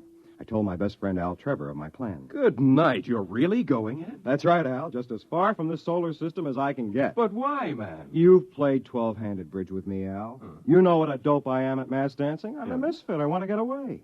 And it's not like in the days when the ships used the old Nicholson drive, with these new GM subspatial torque converters where we can travel in a matter of months what used to take them 30 or 40 years. Well, I hate to see you go. One more thing, Al. I'm going to give you my breeding certificate. Oh, now, Ed, we couldn't let you do You and that. Myrtle want 2 children, don't you? Well, we've always wanted to have 2, but you mustn't. I won't need a breeding certificate where I'm going. As a matter of fact, I may even find it impossible to breed at all. Well, that could be rather frustrating, old man. Well, maybe after a while I'll find a girl pioneer. In the meantime, there's always sublimation. True. What substitute have you selected? Vegetable gardening. Might as well be practical, you know. Might as well. Well, old man, good luck, and thanks for that breeding certificate.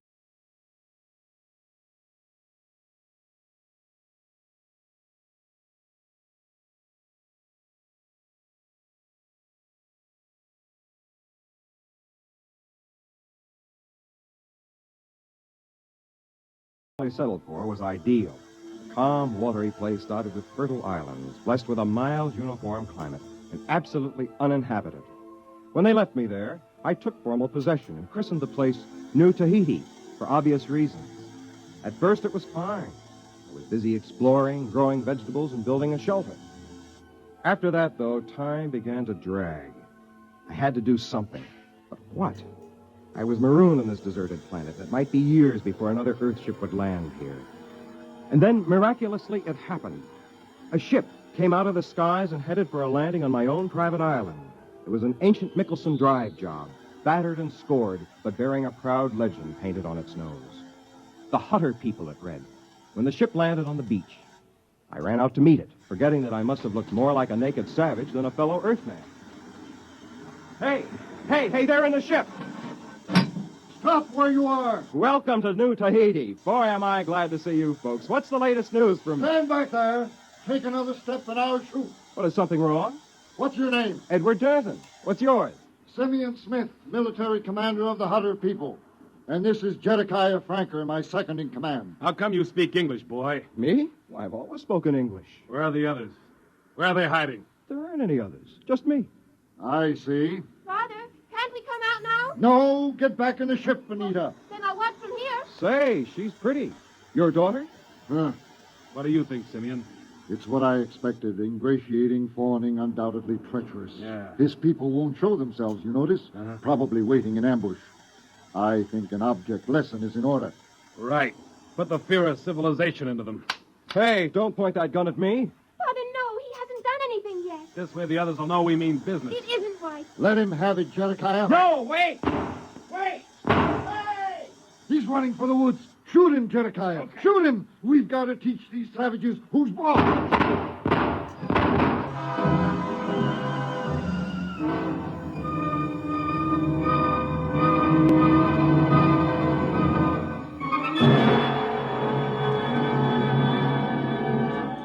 You're listening to The Native Problem, tonight's attraction on X-1. Friends, for as many years as any of us can remember, the sadness that polio has brought to so many homes has been almost unparalleled. But a greater sadness than this lies ahead for any who may from now on catch polio, because it may be due to carelessness. Vaccination against polio, the well-known Salk shots, is more than 75% effective. And it's due to such vaccination that there was a drop of 47% in polio cases last year. 5 million have had as much as one shot of the vaccine. And please remember that while the first and second shots are helpful, the third shot is necessary for maximum protection. Now, there's plenty of vaccine, and the doctors are anxious to cooperate.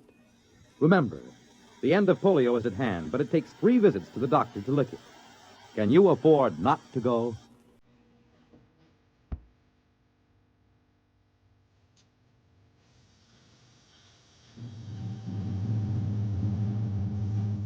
Now back to X-1 and The Native Problem. I was just plain lucky to get back to the friendly cover of the forest without stopping a bullet. It was obvious these people were too jumpy just then to listen to reason and believe me when I told them that I was not a native, that I was all alone here. I decided to wait a while. About dusk, I crept through the woods to get as near their ship as I could without being seen. They had come out of their ship. There were several dozen men and women, and a few children. They were grouped around a campfire eating. On the edges of the group were several armed men looking toward the woods with apprehension. I watched while their leader, Simeon, stepped into the circle of firelight to address them. I could hear everything he said plainly.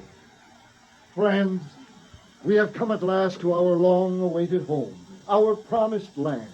Behold, a land of milk and honey, a place of bounty and abundance. Was it not worth the long voyage, the constant peril, the endless search? Yes, brother.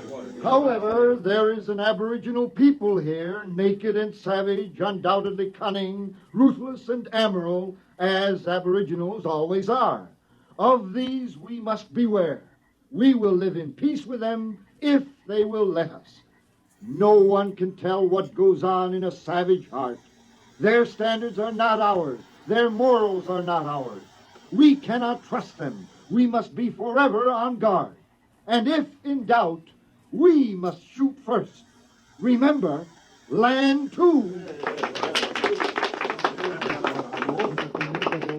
This was not going to be easy. I decided not to try another approach that night.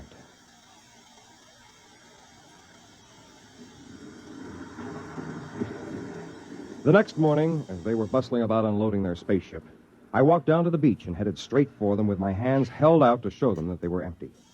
A sentry stopped me at the point of a gun, and in a minute, both Simeon and Jedediah came running up, covering me with their weapons. I stood still, my flesh creeping in anticipation of the bullets someone might fire at me any minute. So you have come back. I'd like to explain. I am the leader of these people. I am the big chief fella. You, big fella chief, your people? There's no need to talk that way. I told you yesterday. I have no people. There's just me. I speak English. Unless you're honest with me, you're going to regret it. Now, where's your tribe? I'm an Earthman. Are you deaf? Can't you tell by the way I talk? Now, listen, you. Excuse me, Simeon. I don't believe I have met your friend. Professor Baker, this savage here claims to be an Earthman. Oh?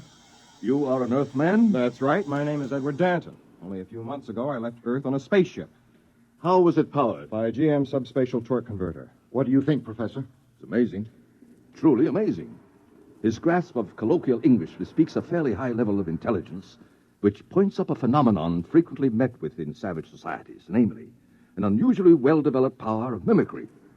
Our friend Dante, as his original uncorrupted name must have been, will probably be able to tell us many tribal legends and myths. Oh, come off it, Professor. I'm an Earthman. No, my poor friend, you are not. Obviously, you have met an Earthman. Some trader, I dare say, stopping for repairs. We saw signs that a spaceship once landed here, Professor. Oh, confirmation of my hypothesis. That was the government ship that dropped me off here. It is interesting to note how his almost plausible story lapses into myth at various crucial points. He claims this ship was powered by a GM subspatial torque converter. Now, this is a nonsense syllabification, since the only deep space drive is the Nicholson. He also claims that the journey from Earth was made in a matter of months, since his untutored mind cannot conceive of a journey lasting for years. Yet we know that no space drive, even theoretically, can reach here from Earth in less than 30 or 40 years. Then GM must have been developed after you left Earth. How long have you been gone? The Hutter ship left Earth 120 years ago. We are mostly 4th and 5th generation. Now, come on, Danta. Where's your tribe? Where are they hiding? This is preposterous. What can I do to convince you I'm from Earth? That's enough. We won't stand for backtalk from natives. Where are your people? There's only me. Maybe a taste of the black snake whip will loosen his tongue. Later, Jedediah. His tribe will come around for handouts. Natives always do. Then let's put him to work.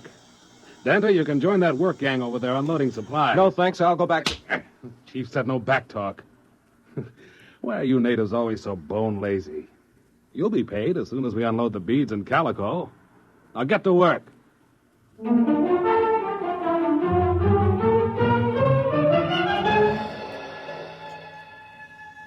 What could I do? I joined the work gang and unloaded the ship.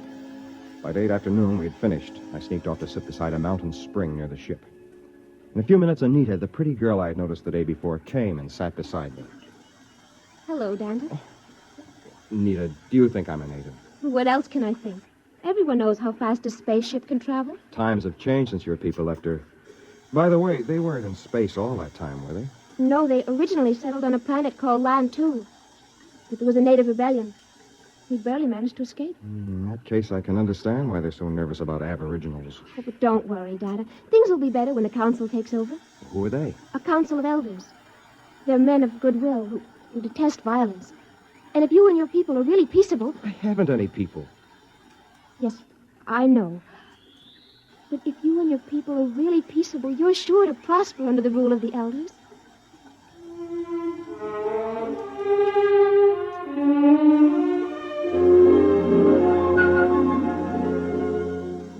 It was no use. I couldn't even convince her.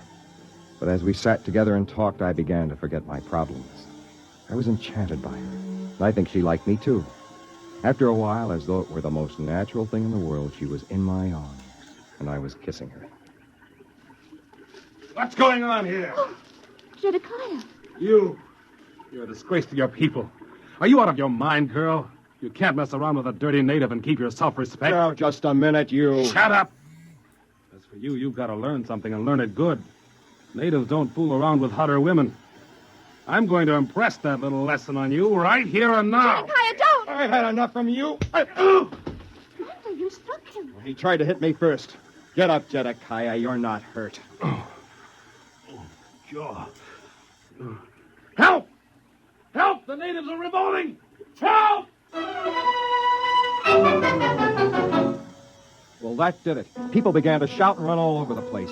Anita tried to calm them down, but it was no use. I took to the brush just before they turned a machine gun on me. And all that night I hid, while armed parties went crashing through the woods, shouting and firing at shadows. It was a nightmare. There goes one. Quick! They're behind us. Turn the machine gun. Got him! No, they got away. Look! Look there in the trees. Fire, man! Fire!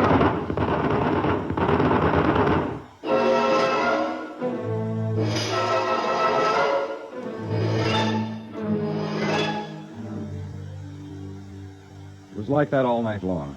By morning, I was exhausted, and so were they. I hid in the jungle and waited. I don't know what for. And then, along about the middle of the day, I saw Anita. I thought she was alone at first, and I knew she was looking for me. I stepped out in the trail in front of her. Oh, it's you, Dante. Anita, There are men back there. It's all right. They won't harm you. They came to guard me. Dante, are you all right? Guard you from me? They don't know you as I do. At the council meeting today, I told them the truth. You did? I told them the fight wasn't your fault. I told them you were only defending yourself. And Jedediah lied. No pack of natives attacked him. It was only you. And I told them this. At last. Did they believe you? Oh, yes. I explained that the native attack came later. Native attack? Now, look, there wasn't any attack, Anita. There couldn't be. There aren't any natives.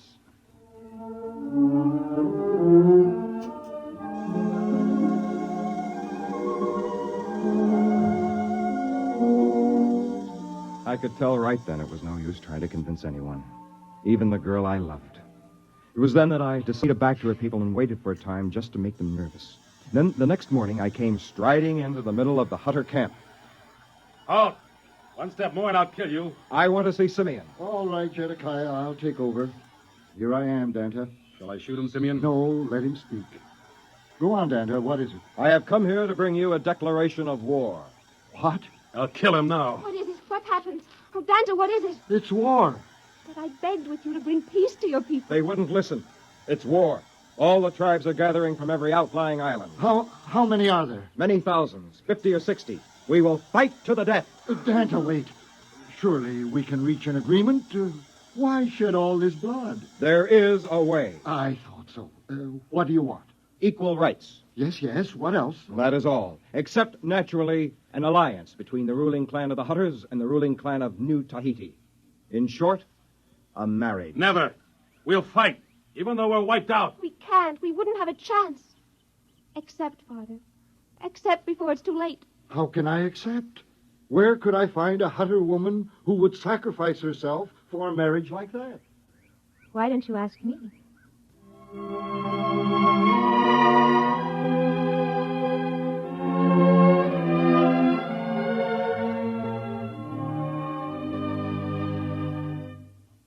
So it came about. Anita and I were married and were very happy. The Hutters, too, prospered in their new land, and soon they began to build up a thriving new civilization. Anita and I and our family moved to one of the more remote islands, where we weren't so much in the thick of things. Sometimes people would come to see us and ask me to talk about my people, and I would tell them how they could not stand the white man's civilization, and how they died off, all but me. It always made them feel very guilty, and somehow I liked to watch them squirm. As I said, I've always been a misfit.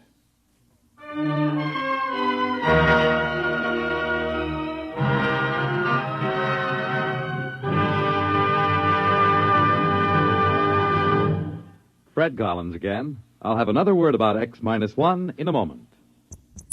X-1, presented by the National Broadcasting Company in cooperation with Galaxy Science Fiction Magazine, which this month features Break a Leg by Jim Harmon. The man worthwhile couldn't be allowed to smile. If he ever laughed at himself, the entire ship and crew were as good as dead. Read it in Galaxy Magazine on your newsstand today. X-1 has brought you The Native Problem, a story written by Robert Sheckley and adapted for radio by William Welch. Featured in the cast were John Thomas, Joseph Boland, James Dukas, Ellen Muir, Charles Webster, and Alan Bergman. Your announcer, Fred Collins. X-1 was an NBC Radio Network production.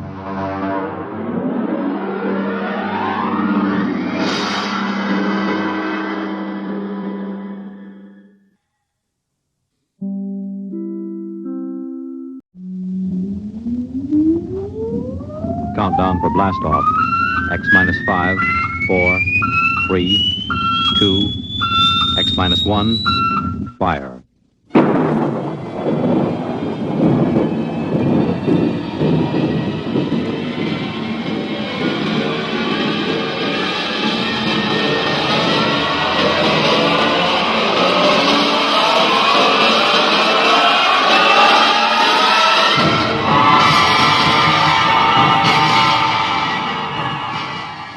From the far horizons of the unknown come transcribed tales of new dimensions in time and space. These are stories of the future, adventures in which you'll live in a million could-be years on 1,000 maybe worlds. The National Broadcasting Company, in cooperation with Street and Smith, publishers of astounding science fiction, presents X minus 1.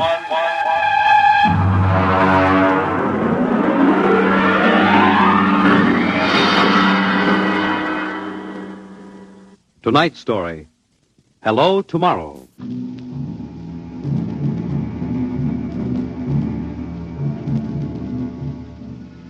After the Third Atomic War, when the Earth was a mass of red radioactive dust, a handful of men and women went deep underground in the struggle for survival.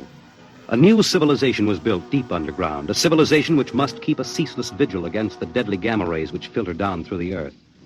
A civilization where the prime consideration is the genetic survival of the race.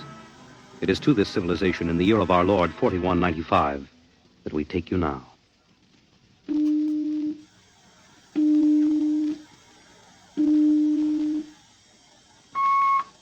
Professor Lois Burton? Yes.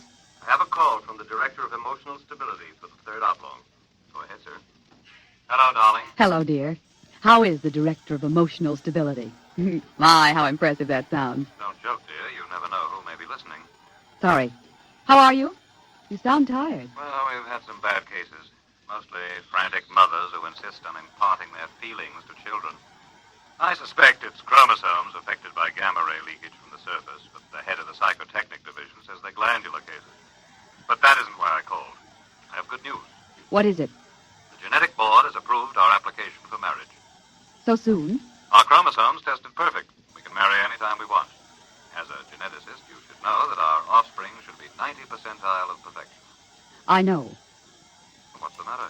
You are happy about it, aren't you? Of course. Terribly happy.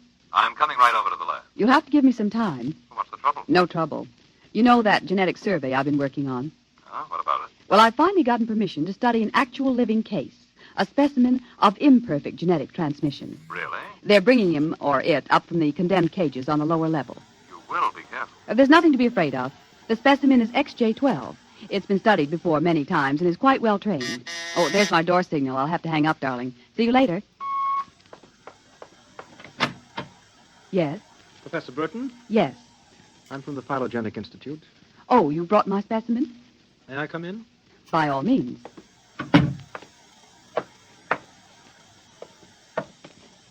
Oh, how... Horrible? It all depends on your viewpoint. I happen to have a twisted leg. My parents were genetically unsound. But then you... Yes, I am specimen XJ12. I see. I hope you aren't shocked. No stable person permits feelings to enter into his work. I will admit to surprise. I was expecting something a little more abnormal. Well, I try to be as abnormal as possible. It pays off. The Phylogenic Institute allows me out of the genetic cages ever so often so I can breathe the pure air of the upper levels and mingle with the genetically perfect. You seem quite well educated. I spent the first years of my life here in the upper levels. How is that possible? As a small child, my mother concealed me from the director of heredity. My mother actually, dreadful word, loved me. That would explain your obviously low threshold of emotional control. If you choose to call it that. You seem to be struggling to repress a few feelings yourself. We will confine ourselves to the impersonal aspects of our work. As you please. I shall require you as a demonstration for a lecture I'm delivering to one of my classes tomorrow. At your service. Sit here, please. Grip these electrodes tightly. I'm going to calibrate your electrochemical tension. I'm quite familiar with the procedure. I realize that as an imperfect, I am expendable, but I should hate to be electrocuted. The charge is not lethal. Plus 15 surface tension. You know, you have beautiful hair. Plus 12 at a depth of 4 centimeters. My hair meets minimal requirements for the genetic code. Lovely blue eyes. Crystal clear. Plus 10 at 7 centimeters. Pretty. A perfect woman. Lovely expressive hand. And a heart of stone. Like all the rest of you perfect survival types. Shut up. Oh, could it be you do have feelings? I seem to sense an air of emotional tension. It's nothing, dear. This is the specimen. You, specimen. Tell this dolt who I am, Lois. This is the Director of Emotional Stability for the Third Oblong. You will address him as Mr. Director. Mr. Director. This creature seems quite impertinent. He's only a specimen, darling. Well, use him and ship him back to the cages. He's probably radioactive.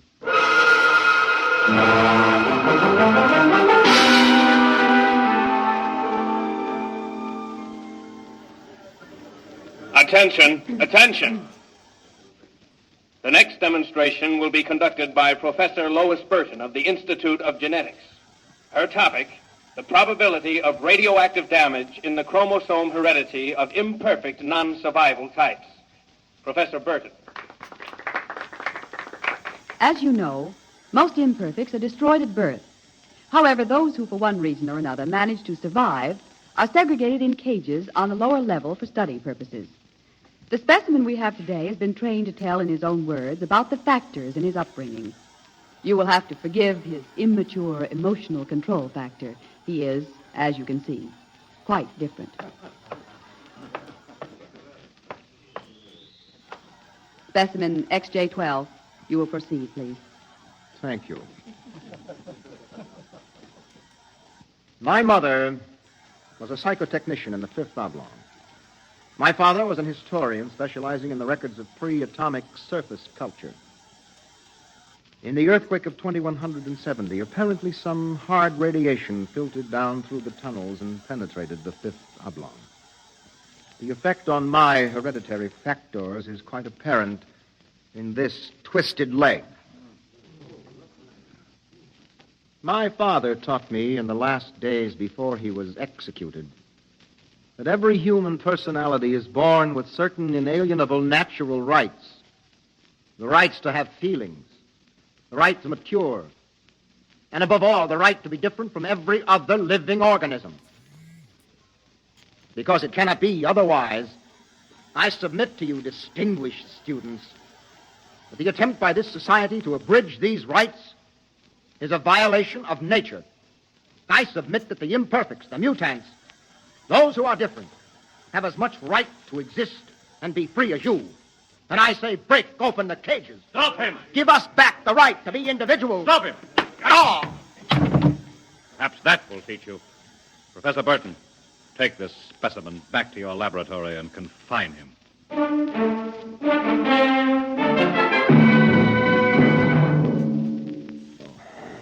Hold still while I bandage your head. Oh. You'll be all right. I suppose you detest me for getting you into trouble. I don't detest you. What? I don't know why, but as you spoke, something began to stir in me. Tell me what you feel. If I moved you, then I must have moved the others, some of them at least. For some reason, I took pride in what you were doing, seeing you stand up against them. Why do you look at me like that? I can't help it. I wish you wouldn't. You're only an imperfect, you know. Please. My name is Oren. Please. Say it. Oren. Oren. Again. Oren. Lois. Oren. Lois. Lois. Lois. How touching. Walter, I've been listening for some time. Walter, how could you? In my capacity as Director of Emotional Stability, it is my duty. What are you going to do? Specimen XJ12 will be disposed of quite systematically by the state. For the good of the state, for the good of the genetic code, and in the name of emotional stability.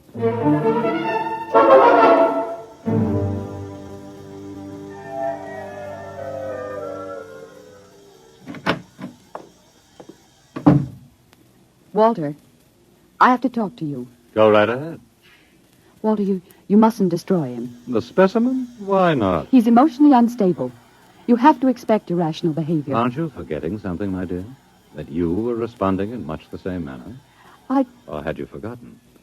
You see, I'm having him liquidated for your sake. He has an upsetting effect on you. Then send him back to the cages. But don't kill him. You speak of destroying an inferior creature as if it was something unethical. Walter, please, for my sake. I understand that you have entered a plea for postponement of marriage at the Records Bureau. Yes. I was too upset to go through with it. It came as a great disappointment to me. I'm sorry. I was hoping that, linked to a stable personality such as mine, you might settle down. If you were married to me, I might even be persuaded to send him back to the cages instead of having him destroyed. Think it over. If I refuse? The choice is yours. Well, my dear? Perhaps you're right. I am. I suppose I ought to be rational about this. After all, he's an imperfect. I'm glad you've come to your senses. When can we be married? Tomorrow, if you like. The sooner the better.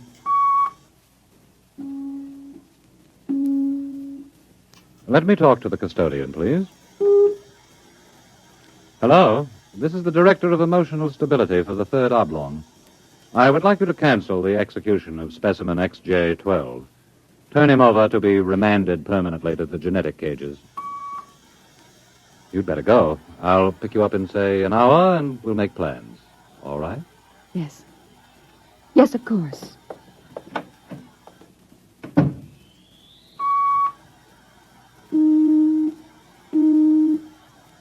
Hello. This is the Director of Emotional Stability again. I want you to cancel that last order. Proceed with the execution, but under conditions of absolute secrecy. No, don't use the lethal chamber. Take him through the upper level to the tunnels. Yes. Yes, I'll issue a pass for the radiation checkpoint.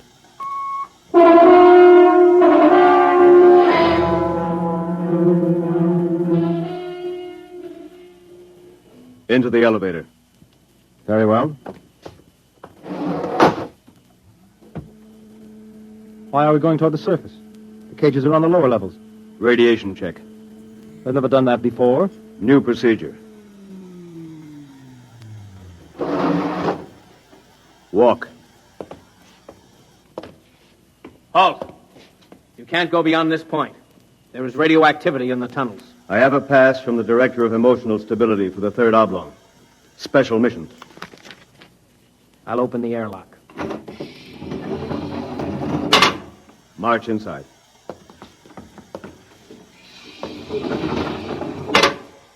Turn around. So this is how they get rid of the imperfects. Now, before you dispose of me... Yes?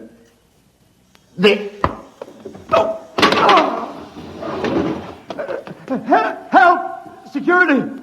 Security! What is it? What's happened? The prisoner struck me. He escaped into the tunnels. Well, he won't last long. Can you go after him? I could send a robot, but it isn't worth the trouble. There's no way back from the tunnels except through here. The only other direction he can go is toward the surface. And the closer he gets, the hotter the radiation. No. I think you can consider your prisoner officially dead.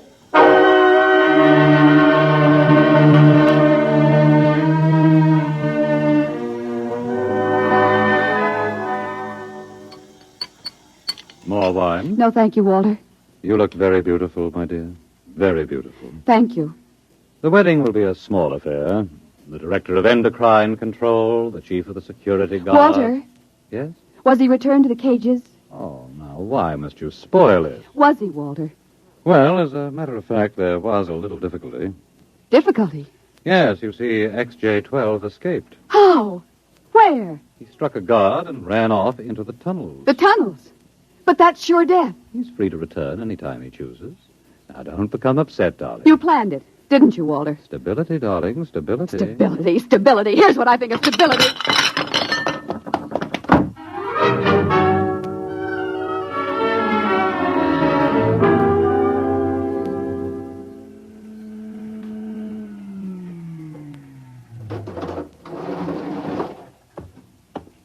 Halt!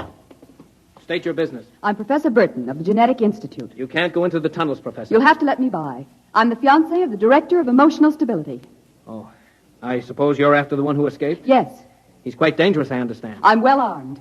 Wouldn't it be better to send a robot? I'm quite capable of handling him. He was my subject. All right, miss. It's your risk.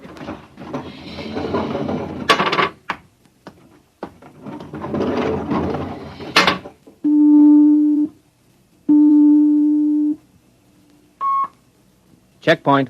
This is the Director of Emotional Stability. Yes, sir. If Professor Burton tries to pass the checkpoint, I want her taken into custody. Professor Burton just passed, sir. She You said that... idiot! But, sir, she said that I she don't had... care what she said. Stop her. Send robots after her. Get her back. Yes, sir. At once, sir. Robot control. Checkpoint to robot control. Order out all televocal robots into the tunnels. Have them bring back any humans. This is a first priority order.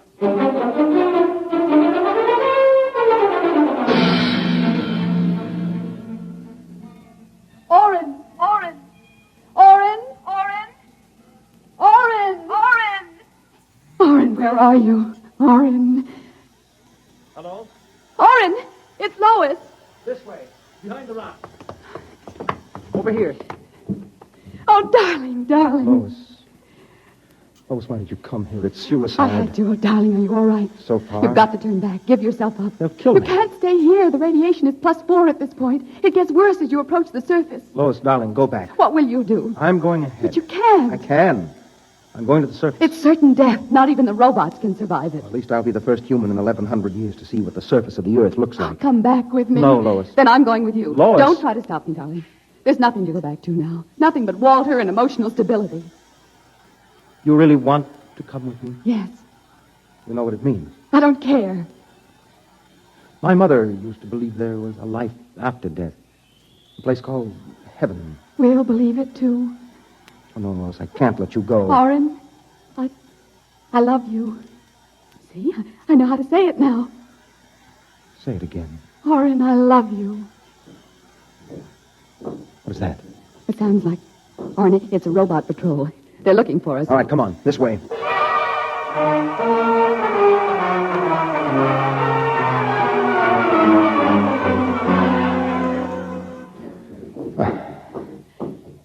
Oren, wait. It can't be much farther, darling. The robots. They're coming. I can see their lights now.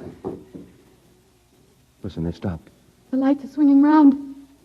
Oren, they see us. Come on. Look, Lois, look ahead. You can see the lights reflecting from something. It looks like a lead door. Come on through. There must be some way to close it. Oh, yes, here. Let me help.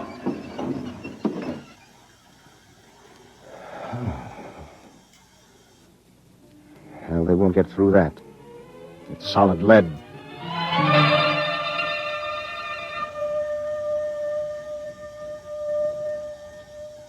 Oren, I feel so strange. Where are we? I don't know. Look, up there. A huge round light. Lois. Yes, Oren. Lois, that's Luna, the moon. We're on the surface. How strange and red everything looks. How it glows. It's the radioactivity. Quiet and peaceful. And deadly. Oh, hush, darling, hush. Sit here and rest a while. Put your arm around me. Oren. Oren, I'm afraid. Oren, we're going to die. Don't think about that. Just think about us. Alone. The first humans to stand on the surface of Earth in 1,100 years. That door must have been placed there by the last handful of survivors who went underground after the atomic wars. And those other lights, the small ones, they must be stars. Oren, I'm so tired. Go to sleep, darling. Put your head on my shoulder and sleep. Hold me, Orrin. Hold me very close.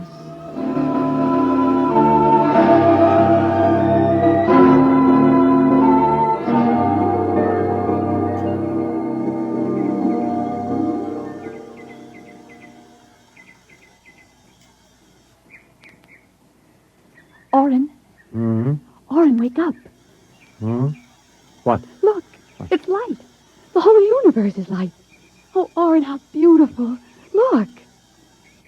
This must be the heaven my mother talked about. See the plants? All green and fresh. And the birds. How strange they look. Lois, this isn't heaven. But we must be dead, Orrin. We should be dead. The radiation. By all the laws of nature, yes. By and yet... all the laws of nature. Orrin. Orrin, we're not dead. This is Earth. And we're alive. We're not going to die. But Lois, the radiation, it's present. You can see its effects. Orrin, did you ever hear of geotropism? I'm not a geneticist. There is a natural law of adaptation by which an organism will try to adjust itself to its environment by changing. It's called geotropism, don't you see? No. All these generations we've been bombarded by radiation filtering down through the Earth. Each successive generation must have inherited some degree of immunity. But... Orrin, it can't hurt us. Don't you see? We're immune. We're probably the first generation to inherit sufficient immunity. But, darling, if that's true, then we can transmit that immunity. We can pass it along to our children. And they to their children. Come on. We'll have to find food and water. The practical life. Wait a minute. What are you doing with that rock? I want to scratch something on the outside of this lead door. Lois and Orrin. 4195 AD. Hello, tomorrow.